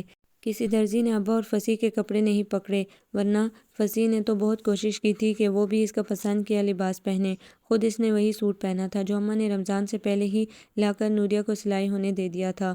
مونگیا سبز رنگ کی شلوار قمیض میں اس کی گوری رنگت دمک رہی تھی اور کچھ خوشیوں کا عکس تھا۔ مہندی سے سجی کلائیوں میں کانچ کی چوڑیاں بھری ہوئی تھیں۔ اماں نے بطور خاص ہی اس کی نظر اتاری تھی۔ یہ تم ابھی تک ایسے ہی کیوں پھر رہی ہو؟ باورچی خانے اور کمرے کے درمیان چکر کاٹتی نوریہ کو شمسہ نے پکارا۔ تو اور کیا کروں؟ ابھی تک میرا موٹف لگنے والا ہے اور ساتھ والوں کے گھر سوئیاں بھجوانے کا کہہ رہی ہیں اماں۔ تم تو کمرے سے باہر نہیں نکل رہی تھی۔ وہ تپی ہوئی تھی۔ تو کس نے کہا تھا عید تک سوٹ لٹکانے کو؟ جاؤ جا کر اپنے کپڑے دیکھو، میں دیکھ لیتی ہوں یہاں۔ اس کی بات پر نوریہ کمرے کی طرف بھاگی تھی اور شمسہ باورچی خانے میں داخل ہوئی تبھی وہ بھی پانی لینے آ گئی۔ مجھے بھول ہی گیا کہ آج روزہ نہیں ہے، کب سے پیاس لگی ہے، وہ ہنسی۔ ایسے ہی ہوتا ہے، خود مجھے کتنے دن تک یہی وہم رہتا ہے کہ میں روزے سے ہوں۔ السلام علیکم، عید مبارک۔ باہر ابا اور فصیح عید کی نماز پڑھ آئے تھے۔ ایک منٹ یہ پلیٹوں میں نکالنا، میں عیدی لے کر آتی ہوں۔ شمسہ آنن فانن باہر نکل گئی تھی۔ اس نے ذرا سا اوٹ میں ہو کر باہر دیکھا۔ سامیہ ابا کے بازو سے لٹک رہی تھی اور شمسہ فصیح سے بات کر رہی تھی۔ اسے پاپا یاد آئے تھے۔ پتہ نہیں ان کی عید کا رنگ کیسا ہوگا، دل کے اندر گہری اداسی اتری تھی۔ فصیح نے نظر اٹھا کر اس سبز پری کو دیکھا تھا۔ کسی سوچ میں گم اس کے گلابی ہونٹ ذرا سے کھلے ہوئے تھے۔ بے ساختہ اس کی نگاہ گلاب کی باڑ کی طرف گئی۔ تم بھی ابا سے مل لیتی، تمہیں بھی عیدی مل گی۔ شمسہ واپس آئی تو اس کے گال خوشی سے تمتما رہے تھے۔ وہ سر نیچے کیے کھڑی رہی اور پھر خاموشی سے نکل کر باہر آ گئی۔ پتہ نہیں کیوں دل اچانک ہی ہر شے سے اچاٹ ہوا تھا۔ اسے لگ رہا تھا جیسے دنیا میں اس کا صرف ایک رشتہ تھا اور وہ بھی اس سے گم ہو گیا ہے۔ دامن کے تنے سے ٹیک لگائے وہ جیسے سب سے چھپ کر کھڑی ہوئی تھی۔ اماں کی آواز دینے تک وہ خود کو سنبھال چکی تھی۔ یہ پہلا دن تھا جب ان پرخلوص لوگوں کے ساتھ ہوتے ہوئے بھی اس کا دل وہاں نہیں تھا۔ وہ کسی طرح پاپا کو دیکھنا چاہتی تھی، ان سے ملنا چاہتی تھی اور رہ رہ کر اسے رونا آ رہا تھا۔ یہ گھر آنا ایسا مہمان نواز تھا کہ سارا دن گھر میں مہمانوں سے رونق لگی رہتی۔ وہ سارا دن کمرے سے باہر نہیں نکلی۔ وہ نہیں جانتی تھی اس کے بارے میں کیا بتایا گیا ہے، لیکن اسے جو بھی ملا بہت محبت سے ملا تھا۔ دوپہر میں جب شمسہ اور نوریہ خوش اسلوبی سے مہمان نوازیاں نبھا رہی تھی، سامیہ اس کے پاس کمرے میں آ کر بیٹھ گئی۔ آپ اداس ہیں؟ اس کا دل نہیں چاہا بچی کو پریشان کرنے کا۔ نہیں، بس ذرا سر میں درد ہے۔ واقعی اس کے سر میں ہلکا ہلکا درد ہو رہا تھا۔ میں دبا دوں؟ ارے نہیں، ہو جائے گا خود ٹھیک، میں کھانا کھا کر پین کلر لے لوں گی۔ آپ یہ بتاؤ آج کتنی عیدی ملی؟ وہ اسے باتوں میں بہلانے لگی۔ ابھی گنتی نہیں کیے، برکت نہیں ہوتی نا؟ ذوالفشاں کو اس کی معصومیت پر پیار آیا تھا۔ آپ کو کتنی عیدی ملی؟ مجھے تو نہیں ملی، اس نے کندھے اچکائے۔ ابا نے بھی نہیں دی اور بھایا تو ضرور دیتے ہیں عیدی، انہوں نے بھی نہیں دی۔ اس نے بتایا نہیں کہ وہ ان کے پاس گئی ہی نہیں۔ آپ کو پتہ ہے ایک لڑکی ہے جو مجھ سے بھی بہت زیادہ پیاری ہے۔ اس نے موضوع بدلا۔ ہو ہی نہیں سکتا، میں نے تو اصل میں جو سب سے پیاری لڑکی دیکھی ہے وہ آپ ہیں۔ ہے ایک لڑکی، اگر آپ نے دیکھنی ہو تو میں دکھا سکتی ہوں۔ سامیہ کچھ دیر پہلے تو سوچتی رہی، پھر اس بات میں سر ہلایا۔ ٹھیک ہے آپ دکھائیں، لیکن پھر میں بتاؤں گی مجھے وہ لڑکی کتنی پیاری لگی ہے۔ نہیں ایسے نہیں ہوتا نا، اب مجھے وہ سب سے پیاری لگتی ہے۔ اگر آپ یہ کہو وہ آپ کو کم پیاری لگی ہے تو مجھے برا لگے گا نا؟ اچھا نہیں کہتی۔ ذوالفشاں نے اسے کندھوں سے پکڑ کر شیشے کے سامنے لے جا کھڑا کیا۔ ایک بار تو اس نے ناسمجھی سے ذوالفشاں کی جانب دیکھا اور پھر شرما کر واپس بیڈ پر جا کر بیٹھ گئی۔ ہے نا سب سے پیاری؟ میں آپ کو پیاری لگتی ہوں؟ وہ کچھ سوچنے کے انداز میں پوچھنے لگی۔ سب سے پیاری؟ اور میرے بھایا؟ ذوالفشاں کا دماغ بگ سے اڑا تھا۔ سارا درد سر ہوا ہو گیا تھا اور وہ چستی سے سیدھی ہو کر بیٹھی۔ وہ بھلا اس بات کا کیا جواب دے سکتی تھی، اور وہ اس سے ایسی باتیں پوچھ ہی کیوں رہی تھی؟ اس کی خاموشی اس چھوٹی سی لڑکی پر بہت بھاری تھی۔ میرے بھایا آپ کو پیارے نہیں لگتے؟ اچھے ہیں تمہارے بھایا، کیوں نہیں اچھے لگیں گے؟ اچھے تو وہ بہت ہیں، آپ ابھی جانتی نہیں نا انہیں۔ بس یہ بتائیں وہ آپ کو پیارے لگتے ہیں یا نہیں؟ آپ یہ سب کیوں پوچھ رہی ہیں؟ وہ بھایا کہہ رہے۔ سامیہ بیٹی ذرا جگ میں ٹھنڈا پانی تو لے کر آ۔ کسی رحمت کے فرشتے کی طرح ابا نے اسے آواز دے کر بلا لیا۔ بات ادھوری ہی رہ گئی اور پھر اس ادھوری بات کو پورا کرنے کے لیے وہ خود آ گیا۔ شام کا پہر دھیرے دھیرے سرک رہا تھا اور رات کا ریشمی اندھیرا پھیلتا جا رہا تھا۔ سارا دن سورج نے جی بھر کر بدلے لیے تھے، یہی وجہ تھی گرمی آج پہلے سے زیادہ تھی۔ فصیح ابھی نوریہ اور شمسہ کو ان کی کسی سہیلی کے گھر چھوڑ کر آیا تھا۔ سارا دن اچھل کود کرنے کے بعد سامیہ شام کی اذان سے پہلے سو گئی تھی اور پھر اماں کے اٹھانے پر بھی نہیں اٹھی۔ وہ گھر پہنچا تو اماں کھانا گرم کر رہی تھیں۔ وہ یقیناً کمرے میں تھی، صبح سے وہیں چھپی ہوئی تھی۔ ایک آدھی ادھوری جھلک کے بعد سارا دن وہ دکھائی نہیں دی تھی، اور فصیح نے جو دل کے ہاتھوں مجبور ہو کر زندگی میں پہلی بار ایک خواہش کی تکمیل میں چاندی کے جھمکے لیے تھے، ابھی بھی اس کی جیب میں رکھے ہوئے تھے۔ اماں اس کی آمد سے بے خبر تھیں اور اس بے خبری خبری کا فائدہ اٹھا کر وہ چپکے سے اس کمرے کی طرف آ گیا جو کبھی اس کا ہوا کرتا تھا۔ وہ منہ پر ٹھنڈے پانی کے چھینٹے مار کر آئی تھی اور کندھے پر جھولتے لون کے دوپٹے سے چہرہ تپتپا رہی تھی۔ عید مبارک کہنے والے کو عیدی ملتی ہے، آپ سے یہ 2 لفظ تو کہے نہیں گئے، اور گلہ یہ کہ آپ کو عیدی نہیں ملی۔ سینے پر ہاتھ باندھے وہ جیسے بڑی فرصت سے آیا تھا، ذوالفشاں کی جان پر بن آئی تھی۔ پتہ نہیں اس سامیہ کی بچی نے اسے جا کر کیا کہہ دیا تھا۔ میں نے اسے یہ نہیں کہا تھا، اور کیا کیا آپ نے نہیں کہا تھا میرے بارے میں؟ میں نے تو اس سے کچھ نہیں کہا تھا۔ آپ نے شاید کچھ کہا تھا؟ دوپٹہ سر پر ڈالتے اس نے آہستگی سے جواب دیا۔ اس کی خواہش تھی کہ میں چاند چرا کر اپنا آنگن سجا لوں۔ میں نے اسے کہا آسمان کا چاند آسمان پر پیارا لگتا ہے، اگر جھیل کے پانی میں اتر آئے تو اسے اپنا بنانے کی خواہشیں نہیں کرنی چاہیے، وہ ناسمجھ ہے اور دل بھی۔ آخری بات تک اس کی دھیمی آواز مزید دھیمی ہو گئی۔ ذوالفشاں کا دل کنپٹیوں پر آ کر دھڑکنے لگا تھا۔ 2 قدم آگے آ کر اس نے ایک چھوٹی سی ڈبیا ڈریسنگ ٹیبل پر رکھی۔ آئینے میں ان دونوں کا عکس بڑی مکمل تصویر بنا رہا تھا۔ عید مبارک اس کے ہونٹ کاٹتے عکس کو شیشے میں چھو کر وہ واپس مڑ گیا۔ ہو سکتا ہے آنکھ کی جھیلوں میں اترنے والی وہ شبی جسے آپ چاند سمجھ رہے ہوں وہ یہیں کہیں اس زمین کا کوئی دیا ہو، اور قابل رسائی بھی۔ وہ جاتے جاتے پلٹ آیا تھا۔ اگر آپ کہیں تو میں کوشش کر کے دیکھوں؟ اس کے لہجے میں کتنا اشتیاق تھا۔ اس نے پلکیں اٹھائیں اور اس کی آنکھوں میں جلتے دیوں کی آنچ سے ذوالفشاں اسود موم سے بنی گڑیا جیسے پگھلنے لگی تھی۔ بمشکل اس نے اس بات میں سر ہلایا تھا۔ میری عید مبارک کرنے کا شکریہ، سرگوشی میں کہہ کر وہ باہر نکل گیا، اور ذوالفشاں نے رکے ہوئے سانس بحال کرتے تمتماتے گالوں کے ساتھ وہ ڈبیا اٹھا لی۔ اس رات جب وہ سونے کے لیے لیٹی تو مٹھی میں وہ جھمکے اور آنکھوں میں بہت سارے خواب تھے جن کے دھاگے باہر سین میں تاروں پر نظر جمائے سے سوچتے فصیح سے جا ملتے تھے۔ ابھی انہیں معلوم نہیں تھا خوابوں کی عمر تھوڑی ہوا کرتی ہے۔ نصرت کو لگا تھا ذوالفشاں کے جانے سے اس کے دل میں برسوں سے جلتی آگ سرد ہو جائے گی۔ یہ تو اسے پتہ ہی نہیں تھا کہ اسفند کے سینے میں بھی کوئی چنگاری چھپی ہے جو باہر نکل کر سب کو تہس نہس کر دے گی۔ اس نے ایک لمحے کے لیے بھی نصرت کی بات پر یقین نہیں کیا تھا کہ ذوالفشاں خود گھر چھوڑ کر گئی ہے۔ مجھ پر اعتبار نہیں تو CCTV فوٹیج نکلوا کر دیکھ لو، وہ خود گئی ہے، اور کہاں گئی ہے یہ میں نہیں جانتی۔ دعا کرو نصرت میری بیٹی مجھ سے صحیح سلامت آ ملے، ورنہ میں تمہارا جو حشر کروں گا تمہاری سوچ بھی نہیں ہوگی۔ اس کے انداز سے ٹپکتی شفقیت سے نصرت کی روح تک کانپ گئی تھی۔ میں نے کیا کیا ہے؟ تم نے جو کرنے کی کوشش کی ہے میں سب جانتا ہوں۔ میں نے اپنی بیٹی کی طرف سے آنکھیں بند نہیں رکھیں، اور اگر اس کے غائب ہونے میں تمہارا ہاتھ ہوا تو مجھے تمہیں پولیس کے حوالے کرتے ہوئے ذرا سا بھی افسوس نہیں ہوگا۔ یہ بات کہتے ہوئے بھی اسفند کو یقین نہیں تھا کہ واقعی ذوالفشاں کی گمشدگی میں اس کا کوئی ہاتھ ہوگا۔ یہ ٹھیک ہے وہ اسے ناپسند کرتی تھی، لیکن اس حد تک وہ نہیں گر سکتی تھی کہ اس کی بیٹی کے ساتھ کچھ غلط کر سکے۔ پھر مین گیٹ کی CCTV میں اس نے ذوالفشاں کو خود منہ لپیٹ کر بیگ لیے جاتے دیکھا تھا۔ اس نے پولیس کو انوالو نہیں کیا تھا، لیکن اپنے ذاتی ذرائع سے اسے ڈھونڈنے کی ہر ممکن کوشش کی تھی۔ جانے وہ پاتال کی کون سی گہرائی میں جا چھپی تھی کہ اس تک جانے کا کوئی راستہ نہیں مل رہا تھا، اور جب وہ ہر طرف سے قریباً نا امید ہو چلا تھا تو اب اس کا نشان ملا تھا۔ گھر کی ملازمہ عید کی چھٹیوں میں کسی عزیز کے گھر گئی تھی، اور وہیں اس نے ذوالفشاں کو دیکھا تھا۔ پتلی سی گلی سے گزرتے وہ اپنے ساتھ چلتی لڑکی سے بات کر رہی تھی۔ جتنی دیر میں ملازمہ نے اس کی آواز اور چال ڈھال سے اسے پہچانا، وہ سڑک پر کھڑے رکشے تک جا پہنچی تھی۔ میں صاحب جی، آواز دی زوفی بی بی۔ اس نے سنا ہی نہیں، رکشے میں بیٹھ گئی۔ رکشے والا کوئی جاننے والا لگ رہا تھا۔ وہ جی بس 1 منٹ میں نکل گئے۔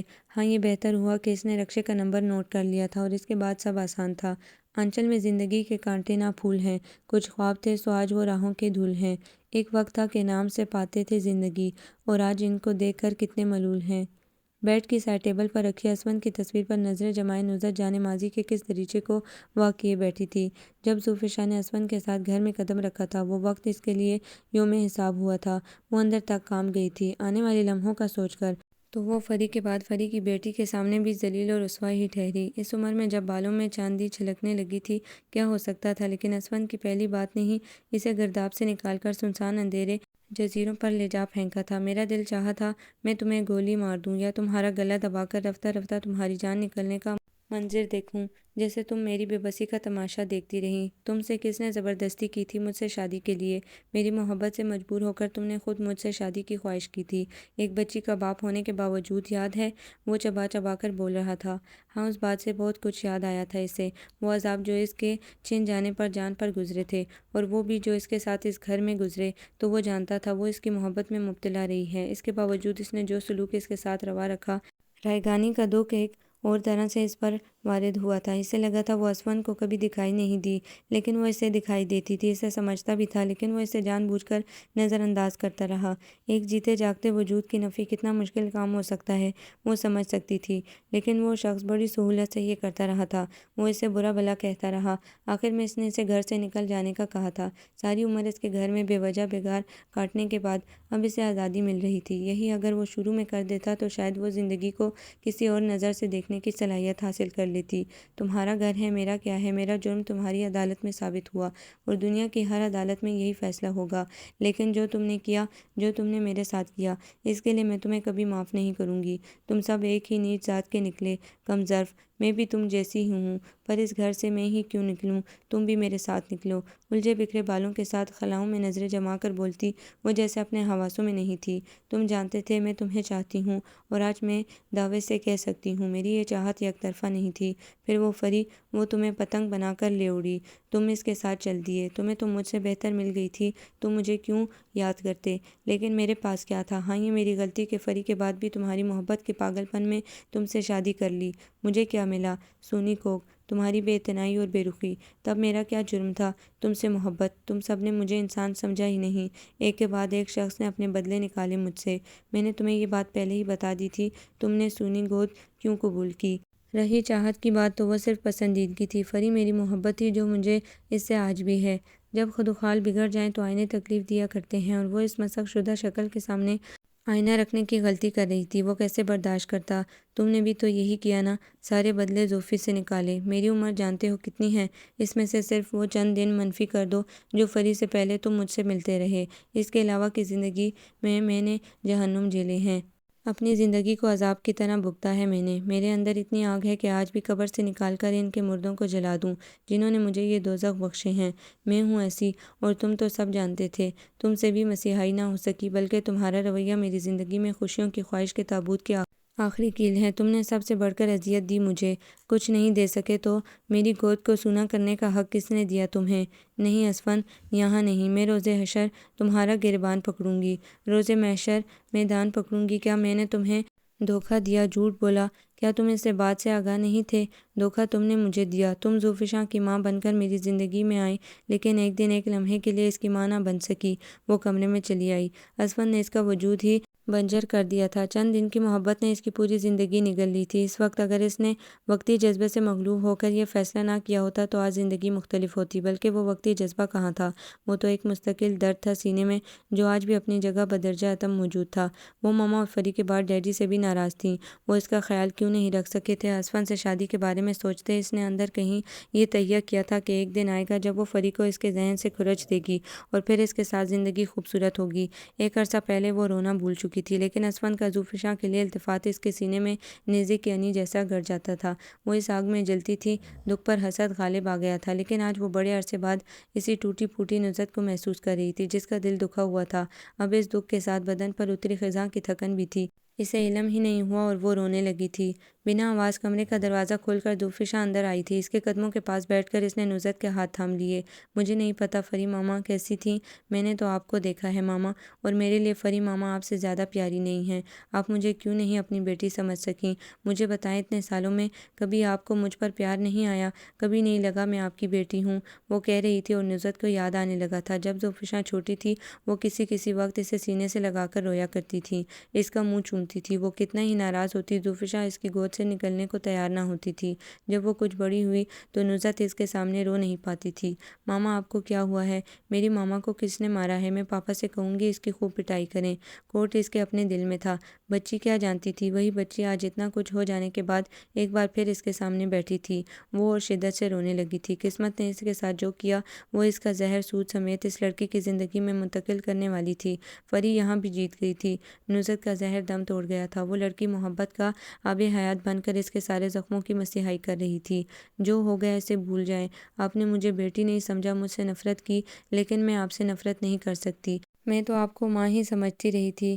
کیوں کیا آپ نے ایسا؟ وہ جانتے بوجھتے یہ سب پوچھ رہی تھی۔ نصرت کے پاس کسی سوال کا کوئی جواب نہیں تھا۔ اس عمر میں خود احتسابی اور سود و زیاں کے حساب بڑے مشکل ہو جاتے ہیں۔ حق پر ہوتے ہوئے بھی ان کھاتوں پر نظر کرنا بڑا مشکل ہوتا ہے، اور وہ تو پھر کلی طور پر حق پر نہیں تھی۔ آنسوں کی روانی میں شدت آ گئی تو اس نے زوفشاں کے سامنے ہاتھ جوڑ دیا۔ کسی بھی شے کا خیال جتنی راحت دیتا ہے، اسفند کی مسلسل تلاش سے خوفزدہ ہو کر وہ جب زوفشاں کے اس گھر میں واپس آنے کا سوچتی تو ایک قیامت کا تصور ذہن میں آتا تھا، لیکن زوفشاں کے رویے نے ساری کہانی بدل دی تھی۔ وہ ہر وقت نصرت کے آس پاس رہتی، اسے چھوٹی چھوٹی باتوں میں مصروف کرنے کی کوشش کرتی۔ نصرت کو اس کی کوشش سمجھ میں آتی تھی اور اس نے کبھی اسے محبت کا اظہار کرنے کا اعتماد ہی نہیں دیا تھا، اور اب اس کے ہر عمل سے محبت پھوٹتی تھی۔ ماما، آپ نے اس سال کوئی سوٹ نہیں سلوایا گرمیوں کا، چلیں کچھ شاپنگ کر کے آتے ہیں۔ نصرت نے نہ نہیں کی تھی۔ محبتیں انمول ہوتی ہیں، محبت چاہے ماں باپ کی ہو، بہن بھائیوں کی ہو، اولاد کی یا شریک سفر کی، ساری محبتیں انمول ہوتی ہیں۔ اسے آج احساس ہوا تھا، کسی ایک محبت کے سہارے زندگی گزاری جا سکتی ہے۔ اگر ماما یا فرید سے محبت کرتی ہوتی یا اس کے اپنے ڈیڈی، تو اسفند کی ناقدری کا دکھ ایسا نہ ہوتا۔ زوفشاں نے اپنے لیے کچھ نہیں لیا تھا، اسے خیال ہی نہیں آیا۔ کپڑوں کے بعد جوتے، ہینڈ بیگز اور جیولری، کتنا کچھ وہ خریدتی چلی جا رہی تھی۔ میں اس عمر میں یہ سب کیا کروں گی؟ مجھے نہ کہیں جانا ہوتا ہے نہ تو آپ جایا کریں نا۔ پاپا سے کہوں گی آپ کو کہیں لے کر جائیں، یا ایسا کریں وبا کی صورتحال بہتر ہوتی ہے تو کچھ دنوں کے لیے ملک سے باہر چلے جائیں۔ اسفند کی خواہش دل سے نکل گئی تھی اور وہ زندگی سے۔ پچھلے کئی دنوں سے ان کا تعلق سرسری بات تک بھی نہیں رہا تھا۔ کبھی کبھی کسی کے ساتھ رہتے اسے منفی کر دینا بڑا سکون آمیز ہوتا ہے، اور نصرت اب اسی سکون سے لطف اندوز ہو رہی تھی۔ اسے سمجھ آ گیا تھا کیسے عورتیں طلاق کے بعد یا شوہر کے گزر جانے کے بعد اپنے بچوں کے سہارے زندگی گزار دیتی ہیں۔ بچے پیارے ہوتے ہیں اور زوفشاں جیسی اولاد قسمت والوں کو ملتی ہے۔ آج وہ دعوے کے ساتھ کہہ سکتی تھی، یہ لڑکی قدرت نے اسے دی تھی۔ وہ حقیقی معنوں میں خوش تھی کہ قدرت نے اسے تلافی کا موقع دیا تھا۔ انہیں گاڑی سے نکلتا دیکھ کر اسفند ایک لمحے کے لیے ٹھٹک کر رہ گیا تھا۔ سالوں پہلے جب کالج میں نصرت کی اور اس کی دوستی ہوئی تھی، ان دنوں بھی وہ کھل کر نہیں ہنسی تھی، اور اس کے بعد زندگی نے اور خود اس نے جو نصرت کے ساتھ جانے انجانے کیا، اس نے کبھی اسے مسکراتے بھی نہیں دیکھا تھا۔ کجا اسے کھل کر ہنستے دیکھنا۔ وقت کی نقوش سازی اپنی جگہ، لیکن چند ایک دن میں اس کا چہرہ بدل گیا تھا۔ بہاروں نے بڑی دیر کر دی تھی ان لبوں پر غنچے کھلانے میں۔ ان کے جانے کی بڑی دیر بعد تک وہ وہیں کھڑا سوچتا رہا۔ آنے والے دنوں میں اس نے گھر کے در و دیوار تک میں تبدیلی محسوس کی۔ اب اس گھر میں دبی دبی ہنسی گونجتی تھی۔ ٹی وی پر چلنے والے ڈراموں کے اوقات میں خصوصی طور پر نشست ہوتی تھی۔ اونچی آوازوں میں تبصرے ہوتے تھے۔ یہ کون سی ہوا تھی جو سب بدلتی جا رہی تھی؟ زوفشاں اس کے پاس بھی بیٹھتی تھی، اس کی بیٹی تھی، لیکن آج کل معلوم نہیں کیوں وہ نصرت کی زیادہ سگی لگنے لگی تھی۔ جو بھی تھا، زندگی اب اتنی خشک نہیں لگتی تھی، یوں جیسے تازہ ہوا کا جھونکا برسوں بعد کسی ویران مکان میں خوشبوئیں بھر دے۔ وہ آخری رات اعصاب پر بہت بھاری تھی، جس کی صبح فری نے سی سیکشن کے لیے جانا تھا۔ اسفند، میرا دل بہت گھبرا رہا ہے، ایسے لگ رہا ہے جیسے سورج کی طرح میری سانسیں بھی ڈوب رہی ہوں۔ ہر تھوڑی دیر بعد وہ ذرا سے رد و بدل کے بعد یہی باتیں کر رہی تھی۔ کچھ نہیں ہوتا یار، یہ کوئی بڑی بات نہیں ہے۔ تمہیں پتہ ہے روزہ سے بچنے کے لیے کتنی ساری خواتین تو اپنی مرضی سے اس طرف چلی جاتی ہیں۔ وہ خود بھی ڈرا ہوا تھا، لیکن اسے حوصلہ بھی تو دینا تھا نا۔ فری نے جرجری لی۔ تمہیں ایک بات بتاؤں، مجھے بھلا کس شے کا خوف ہے؟ مجھے نصرت کی خاموشی سے خوف آتا ہے، اس کی آنکھیں بڑی گہری لگتی ہیں۔ اسفند، مجھے اس کی آہ لگنے سے ڈر لگتا ہے۔ میں سچ کہتی ہوں، میں اس لیے تمہاری جانب نہیں آئی تھی کہ تمہیں اس سے چھین سکوں۔ میں تو بس، مجھے تمہارے علاوہ کچھ دکھائی نہیں دیتا تھا۔ اگر تم مجھے نہ ملتے تو میں مر سکتی تھی۔ شاید تم بھی یہ بات نہ سمجھ سکو، لیکن نصرت تو بالکل نہیں سمجھ سکے گی۔ اسے لگے گا میں نے اس کی ضد میں تمہیں اپنایا ہے، تمہیں جان بوجھ کر اپنی طرف راغب کیا ہے۔ وہ اسے پہلے ہی بہت کچھ بتا چکی تھی۔ اسفند کے لیے اپنے جذبات، بنا کسی لگی لپٹی نصرت کا سوتیلا ہونا اور اپنا رویہ، اس نے کچھ نہیں چھپایا تھا۔ وہ ایسی ہی تھی، صاف گو اور اپنے بھلے برے کو اون کرنے والی۔ خود اسفند چونکہ نصرت کے ساتھ ابھی تعلقات کے آغاز پر تھا، تو تھوڑا بہت تو وہ بھی محسوس کر سکتا تھا۔ نصرت ایک جنگل جیسی تھی، اندر ہی اندر بہت ساری خوبصورتیوں سے مالا مال، لیکن ان خوبصورتیوں کی تلاش میں نکلنا پڑتا تھا۔ اس تیزی کے دور میں کون رکتا؟ اور فری، وہ ایک تن خوندی جیسی، سب کچھ خس و خشاک کی طرح بہہ لیے جاتی تھی۔ اس نے اسفند کو رکنے اور ٹھہر کر سوچنے کا موقع نہیں دیا تھا۔ وہ بے بسی سے بہاؤ کے ساتھ بہتا رہا۔ وہ نصرت کا تڑکنا محسوس کر سکتا تھا۔ شادی پر جس طرح وہ سرے سے ہی دکھائی نہیں دی تھی، اور بعد میں گھر جانے پر جس طرح خاموشی سے انہیں دیکھتی، واقعی جھرجھری آ جاتی۔ کبھی کبھی لگتا تھا اس نے بھی اس کے ساتھ زیادتی کی ہے، لیکن یہاں وہ خود کو تسلی دے لیتا کہ ان کے درمیان کوئی کمٹمنٹ نہیں تھی۔ میں اس سے بات کرنا چاہتی ہوں، میں اس سے معافی مانگنا چاہتی ہوں اسفند، جو جان بوجھ کر کیا اور جو نہ جانے میں ہو گیا۔ گھر فون ملا کر ماما سے کہنا کہ اس سے بات کروا دیں۔ آنے والے کتنے سال اسفند کو اس نمبر ملانے کا دکھ رہنا تھا۔ اس نے اپنے ہاتھ سے نمبر ڈائل کیا اور جب نصرت کال پر آئی تو ریسیور فری کو تھما دیا۔ مجھے تم سے ضروری بات کرنی ہے، اس کے بعد تم چاہو تو فون کرو گی ورنہ نہیں، ریسیور پکڑتے اس نے کہا تھا۔ اس کے بعد وہ نہیں بولی، کوئی معافی تلافی نہیں، کچھ اچھا برا نہیں۔ اس مختصر کال کے کٹنے پر اس نے ریسیور کیریل پر ڈالا اور آنکھیں بند کر کے لیٹ گئی۔ وہ کہتی ہے میں اس کے لیے مر چکی ہوں اور یہ کہ مجھے مر ہی جانا چاہیے۔ اسفند کو غصہ آیا تھا اس بات پر۔ وہ اسی وقت فون کر کے اسے کھری کھری سنانا چاہتا تھا، اور جب اگلے دن آپریشن تھیٹر میں اس کے سارے خدشات سچ ہو گئے تو اس نے نصرت سے جی بھر کر نفرت محسوس کی تھی۔ اس سے شادی کرنے کا وہ سوچ بھی نہیں سکتا تھا، لیکن جیسے وہ اس کے سامنے آئی تھی، آنکھوں میں آنکھیں ڈال کر بے خوفی سے بات کرتی، وہ زیر ہو گیا تھا۔ ذہن میں بڑی متضاد سوچیں تھیں، زوفشاں کی فکر اور ایک خواہش کہ شاید وہ اپنے ساتھ ہونے والی ناانصافی کی زوفشاں کو ماں کی محبت دے کر تلافی کرے، ایک نفرت کہ اس کا زندگی میں حصہ نہیں ہونا چاہیے۔ وہ اسے سزا دے سکتا تھا، اپنی اور فری کی خوشیوں کو کھا جانے کی پاداش میں وہ اسے رلا سکتا تھا۔ سچ بات تو یہ ہے کہ وہ سمجھ ہی نہیں پا رہا تھا اسے کرنا کیا ہے۔ زندگی نے جو انتخاب اس کے سامنے رکھے تھے، ان میں سے کوئی بھی اس کے اختیار میں نہیں تھا۔ پھر جو ہوا ہوتا چلا گیا، بنا کسی منصوبہ بندی کے بس ہو گیا۔ اور پھر فری کے ساتھ اس کمرے میں گزری رات 20 سال بعد دوبارہ زندہ ہو کر آ گئی۔ کمرے میں قرنطینہ ہوئے نصرت شاید اسی خوف سے گزر رہی تھی جس سے اس رات فری گزری تھی۔ فری کے لیے ایک رات تھی جبکہ یہاں 4 راتیں گزر چکی تھیں۔ فری کے ساتھ وہ تھا جبکہ نصرت اکیلی تھی، ہر طرح سے اکیلی۔ اس نے زوفشاں کو سوجی ہوئی آنکھوں کے ساتھ اس اسٹور نما کمرے کے بند دروازے کے باہر بیٹھتے ہوئے دیکھا۔ ماما میں یہاں ہوں، آپ کے پاس ہوں، آپ نے پریشان نہیں ہونا، میں دعا کر رہی ہوں نا آپ کے لیے۔ میں نے ہمیشہ اپنی بیٹی سے بہت پیار کیا ہے، بالکل ہموار لہجے میں کہا۔ یہ جملہ اسفند نے بھی سنا تھا۔ اسے اس عورت کی برداشت پر حیرت ہوئی تھی۔ یہ دل کا معاملہ تھا اور دلوں کے معاملے عجیب ہوتے ہیں، بعض اوقات ساری عمر کی وضاحتیں بیکار جاتی ہیں اور بعض اوقات دل کا قفل لاکھ زنگ آلود ہونے کے باوجود یوں ہی ایک ذرا سے جھٹکے سے کھل جاتا ہے۔ اس کے دل کا قفل بھی کھل چکا تھا۔ ماسٹر کی سے تالا کھول کر وہ اس کمرے میں چلا گیا۔ قدرت نے 2 بار ہمیں موقع دیا، لیکن ہمارے مقدر میں ایک ساتھ زندگی گزارنا نہیں لکھا تھا، شاید ایک ساتھ مرنا لکھا ہو۔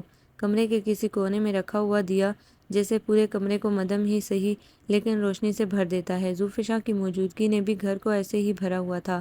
وہ کسی آسمان کا چاند تھی، سب محسوس کر سکتے تھے، لیکن اس کے باپ کو دیکھ کر فصیح حیدر کو کوئی تشبیہ نہیں سوجی تھی۔ زوفشاں کو اس جیسے باوقار شخصیت کے مالک انسان کی بیٹی ہونا ہی سچتا تھا۔ اس کا جانا اس گھر پر ایسا سانحہ تھا کہ کتنے دن تک دروازے پر آئی پولیس سے ہونے والی بدنامی کا خیال تک نہیں آیا تھا۔ محلے والیاں اماں سے پوچھتی تھیں، وہ تیرے کسی بھائی کی بیٹی نہیں تھی؟ تو نے جھوٹ بولا زبیدہ، اور اماں کو ماننے میں کوئی عار نہیں تھا۔ ایسے سچ کا کیا کرنا جو کسی کی عزت یا زندگی کو خطرے میں ڈالے؟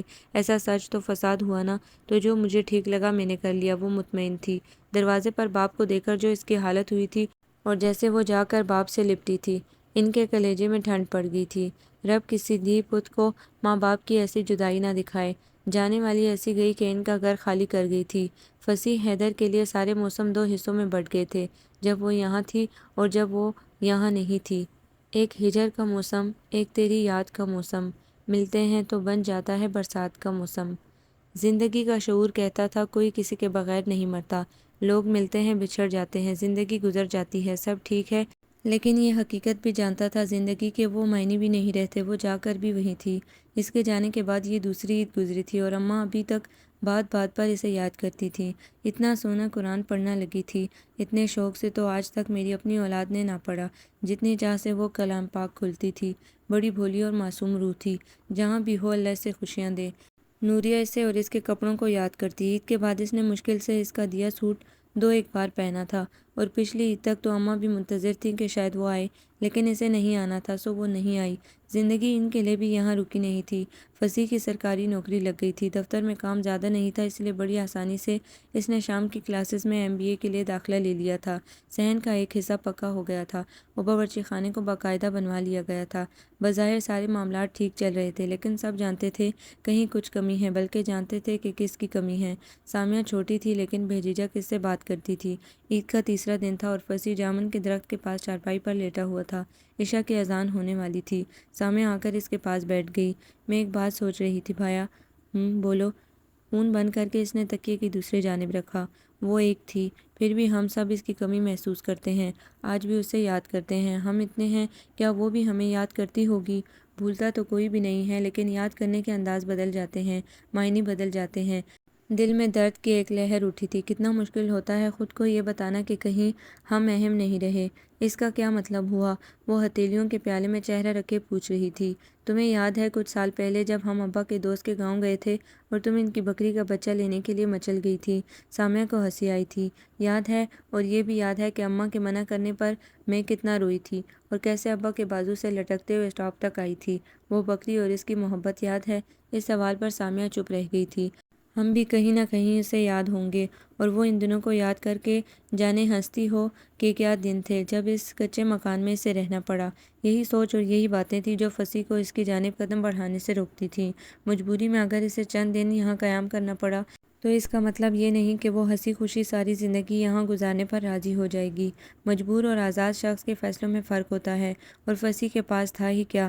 چند چور نگاہیں، چند جھیپی مسکراہٹیں اور جگنو جیسے چند الفاظ۔ وہ کیسے اس کی تلاش میں نکلتا کہ یہ جگنو اسے منزل تک پہنچا بھی دیتے تو اس بات کی کیا ضمانت تھی کہ آگے ملنے والی کی مرضی ابھی بھی وہی ہوگی جو اس وقت تھی جب وہ یہاں آئی تھی۔ جب اس کا باپ اسے یہاں سے لے کر گیا تھا تو اس نے اپنا کارڈ دیا تھا: میں آپ کا مقروض ہوں اور یہ قرض کسی طرح بھی ادا نہیں ہو سکتا۔ اس کے باوجود میں اگر آپ لوگوں کے کسی کام آ سکا تو مجھے خوشی ہوگی۔ امید کرتا ہوں ایک بار تو مجھے خدمت کا موقع ضرور دیں گے۔ وہ کارڈ ابھی بھی اس کے والیٹ کے کسی خانے میں موجود تھا۔ نہیں تھا تو یقین، اسے ایک بار تو مڑ کر دیکھنا چاہیے تھا، لیکن اس نے شاید بھلا دیا تھا، اور جو بھول جانا چاہے اسے بھولنے کی آسانی دینے سے اپنے لیے آسانی ہوتی ہے۔ ستمبر کے بے رونق دنوں میں یونیورسٹی سے واپس پر وہ گھر نہیں گئی تھی، بلکہ ان راستوں کو کھوجنے لگی تھی جہاں کبھی منزل کا شائبہ محسوس ہوا تھا۔ مٹیالے سے دنوں میں ابھی تپش جاگتی تھی۔ پچھلے ہفتے ماما بتا رہی تھی کہ پاپا کے ایک کاروباری دوست اس کے رشتے کے لیے گھر آنا چاہتے ہیں۔ جلد یا بدیر یہ وقت آنا ہی تھا، لیکن اسے لگا جیسے یہ سب اچانک ہو گیا ہو۔ ماما نے اس سے پوچھا تھا: اگر تمہاری کوئی پسند ہے تو بتا دو، نہیں تو انہیں بلا لیں، اور وہ چپ بیٹھی رہی۔ پاپا نے کتنی بار اس سے کہا تھا۔ جب نصرت نے مجھے کہا کہ تم کسی لڑکے کے لیے گھر چھوڑ گئی ہو تو میں نے کہا ذوالفشاں میری بیٹی ہے، وہ ایسا کچھ کر ہی نہیں سکتی۔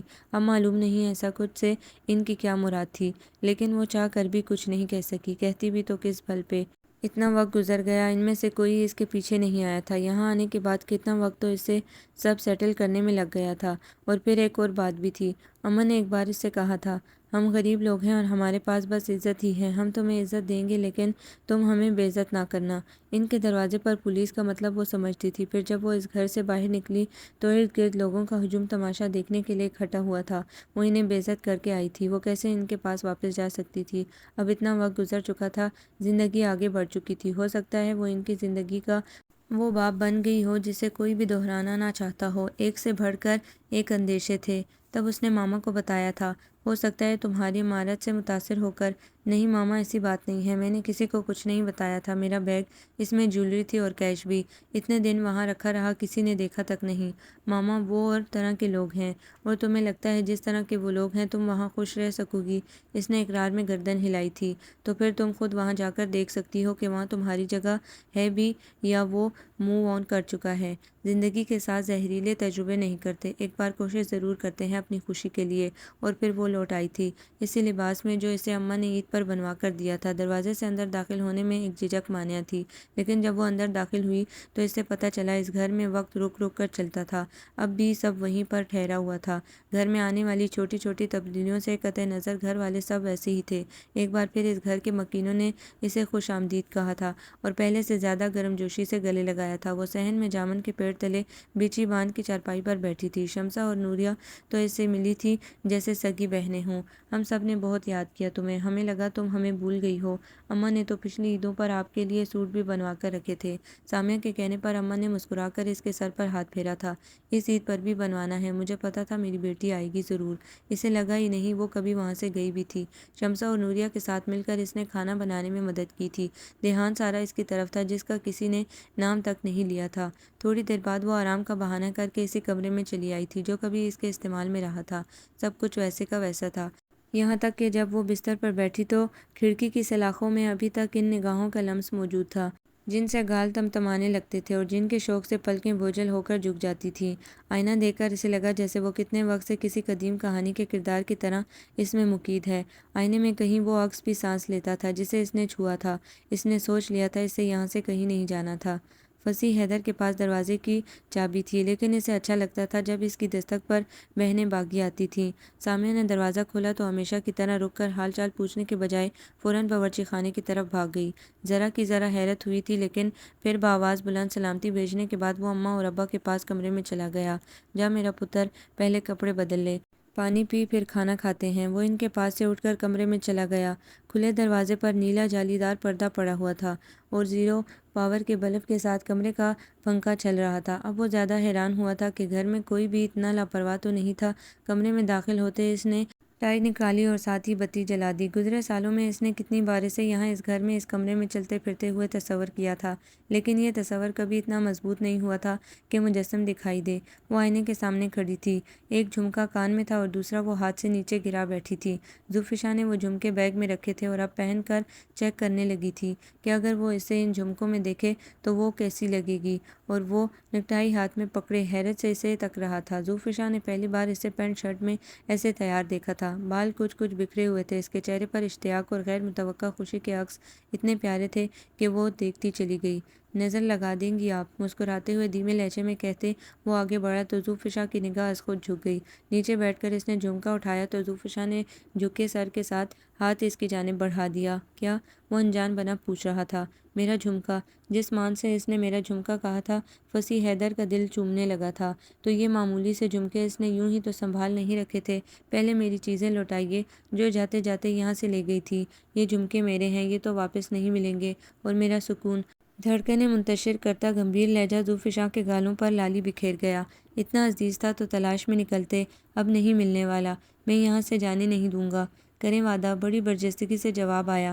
فصیح کھل کر ہنسا تھا اور اس کے لبوں پر بھی شرمندگی مسکراہٹ دوڑ گئی۔ وعدہ؟ یہ جھمکا اب میں خود اس وقت پہناؤں گا جب مجھے حق حاصل ہوگا، اور تب تک یہ میرے پاس رہے گا۔ ڈن کریں؟ اور یہ جھمکا نہیں تھا، یہ پہلے فصیح کا دل تھا جو وہ لے گئی تھی، اور اب زوفشا کے وجود کا حصہ تھا جو فصیح نے رکھ لیا تھا۔ رمضان کا آخری عشاء شروع ہونے کو تھا۔ زوفشا نے انہیں پہلے ہی بتا دیا تھا کہ اماں اعتکاف پر بیٹھنے والی ہیں، اس لیے وہ دونوں زوفشا کی عیدی دینے جا رہے تھے۔ اس رشتے میں نوزت کا بڑا ہاتھ تھا۔ اسفند ہچکچا رہا تھا۔ میں نے دیکھا ہے وہ گھر اور وہ لوگ، وہاں کوئی آسائش نہیں ہے، الٹا ڈھیر پریشانیوں سے واسطہ پڑ سکتا ہے۔ سچ بات تو یہ ہے کہ وہ بے یقین تھا۔ یہ بڑے بچپنے کی بات لگ رہی تھی اور بے وقوفی کی بھی۔ میں آسائشوں والے گھر میں رہ کر بھی خوش نہیں رہی، اور تم بھی۔ جانتے ہو کیوں؟ کیونکہ ہمارے درمیان محبت نہیں تھی۔ وہ دونوں ایک دوسرے سے محبت کرتے ہیں، یہ کوئی وقتی کشش نہیں ہے۔ 3 سال ہو چلے ہیں، وقتی معاملہ ہوتا تو ختم ہو جاتا، کہ ان کا تو رابطہ بھی نہیں تھا۔ ہم نے اپنی زندگیوں کو اپنے کلیے سے جیا ہے، اب یہ زندگی ہماری نہیں ہے، اسے اپنی زندگی پر اتنا تو حق ملنا ہی چاہیے۔ بات جو بھی تھی، یہ اس کا لہجہ تھا جس میں ٹھہرے ہوئے سکون نے اسفند کو پرسکون کر دیا تھا۔ عمر کے اس حصے میں اسے نوزت کے دکھ کا احساس ہوا تھا۔ اب بھی لائٹ براؤن جدید طرز کے شلوار قمیض پر دوپٹہ سلیقے سے کندھوں پر پھیلائے وہ بہت گریسفل لگ رہی تھی۔ وقت کے سارے ستم سہ لینے کے بعد بھی وہ اپنی عمر سے کہیں کم نظر آتی تھی۔ شیشے کے سامنے کھڑے ہو کر اپنا تنقیدی جائزہ لیتے ہوئے اس نے اسفند کی نگاہوں کا خود پر رکنا محسوس کیا تھا، اور ان نگاہوں میں ایک تعجب آمیز احساس تھا اور کچھ ستائش بھی۔ میرا پرفیوم تو نکال دو۔ جان بوجھ کر وہ اسے اپنے چھوٹے چھوٹے کاموں میں الجھاتا تھا۔ نوزت نے اس کا پسندیدہ پرفیوم نکال کر ڈریسنگ میز پر رکھا اور جانے کے لیے مڑی۔ اس نے نرمی سے اسے کلائی سے پکڑ کر روکا اور اپنے عین سامنے کھڑا کر لیا۔ وقت لمحے سیل رواں میں خس و خشاک کی مانند بہتے، کبھی خیال ہی نہیں آیا کہ ایک تمہیں اب سوچتا ہوں تو کالج کے گراؤنڈ میں گھاس کو نرمی سے سہلاتی لڑکی یاد آتی ہے۔ مجھ سے بہت کچھ غلط ہو، شاید ہی غلط ہوا، لیکن اس میں اکیلا ہی قصوروار نہیں تھا، تمہارے رویے کا بھی دخل تھا۔ زوفشا کے ساتھ تمہارا جو رویہ تھا، اس نے میرے دل میں تمہاری جگہ بننے ہی نہیں دی۔ جب جب میں نے تمہاری طرف بڑھنے کی کوشش کی، تم کوئی ایسی بات کر دیتی کہ میرے جذبات سرد پڑ جاتے۔ میں نے تمہارے رویے پر تمہیں کبھی نہیں ٹوکا، بس زوفشا کے سلسلے میں کبھی تم پر اعتماد نہیں کیا۔ جہاں اعتماد نہ ہو وہاں محبت کیسے پنپ سکتی ہے؟ اور پھر تم نے ثابت کر دیا کہ میری سوچ غلط نہیں تھی۔ تم نے موقع ملتے ہی زوفشا کے ساتھ وہ کیا جو کوئی دشمن بھی کرتے ہوئے 100 بار سوچتا۔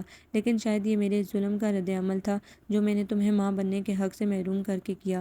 اسفند غلط نہیں کہہ رہا تھا، لیکن غلط وہ بھی نہیں تھی۔ اس نے حسد اور نفرت کے جذبے ہی پائے، وہی لوٹا دیے۔ اس نے نفرت کو نفرت سے شکست دینا چاہیے۔ اگر وہ نفرت کو محبت سے شکست دیتی تو شاید آج خالی ہاتھ نہ ہوتی۔ اسفند نے اسے ماں بننے کے حق سے محروم رکھا تو اس نے بھی اولاد کا دکھ دینا چاہا، لیکن اب یہ سب سوچنا بیکار تھا۔ اب دونوں عمر کا ایک بڑا حصہ گزار چکے تھے۔ قدرت نے جو کچھ مقدر میں لکھا تھا، اسے بھگت چکے تھے۔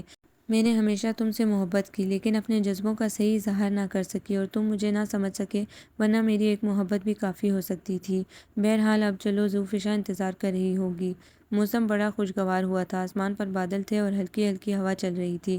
نصرت اور اسفند کے جانے کے بعد ذوالفشاں اپنے حصے کا کام نپٹا کر کمرے میں آئی تو فصیح ابھی مسجد سے نہیں آیا تھا۔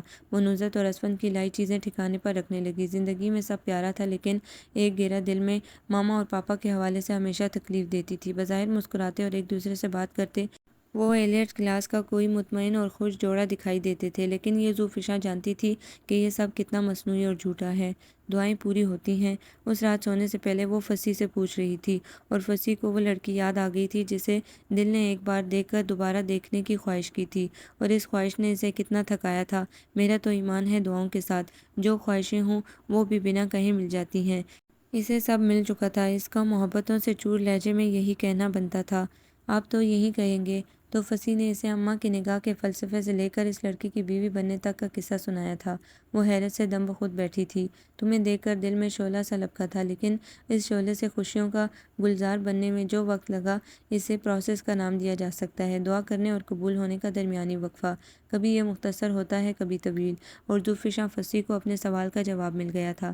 نصرت اور اسفند کے لیے یہ وقفہ طویل ہو گیا تھا اور وہ ان کے لیے دعا کر سکتی تھی۔ ایک معافی، ایک توبہ یا درگزر کا کوئی ایک لمحہ کبھی کبھی سارے زخموں کا مرہم بن جاتا ہے، اور آنے والی رتوں میں خوشیوں کے کھلنے والے گلابوں کا بیج بھی۔ اسے دعا کرنی تھی کہ نصرت ملال رفتگاں میں مبتلا رہنے کے بجائے زندگی کے دامن سے اپنے حصے کی خوشیاں اکٹھی کر سکے۔ ابھی اسے معلوم نہیں تھا کہ چاند رات کو جب اسفند اسے عمرے پر جانے کی خوشخبری سنائے گا اور آنے والے سالوں میں ان کی قسمت میں ایسے دن بھی ہوں گے جب وہ ذوالفشاں کے بچوں کو گھر رہنے کے لیے لائیں گے اور نصرت ایک بار پھر زندگی کی تھکن بلائے ان کی من پسند کھانے بنائے گی۔ انہوں نے زندگی میں مشکلات کے سوا دیکھا ہی کیا تھا؟ ابھی تو قسمت نے ان کی ساری بہاریں انہیں لوٹانی تھی۔ ابھی وہ وقت تھوڑا دور تھا اور تب تک ذوالفشاں کو صرف دعا کرنی تھی۔ آپ کو یہ ناول کیسا لگا؟ کمنٹس میں اپنی رائے ضرور دیں۔ ہمارے چینل کو لائک کریں، سبسکرائب کریں، شیئر کریں۔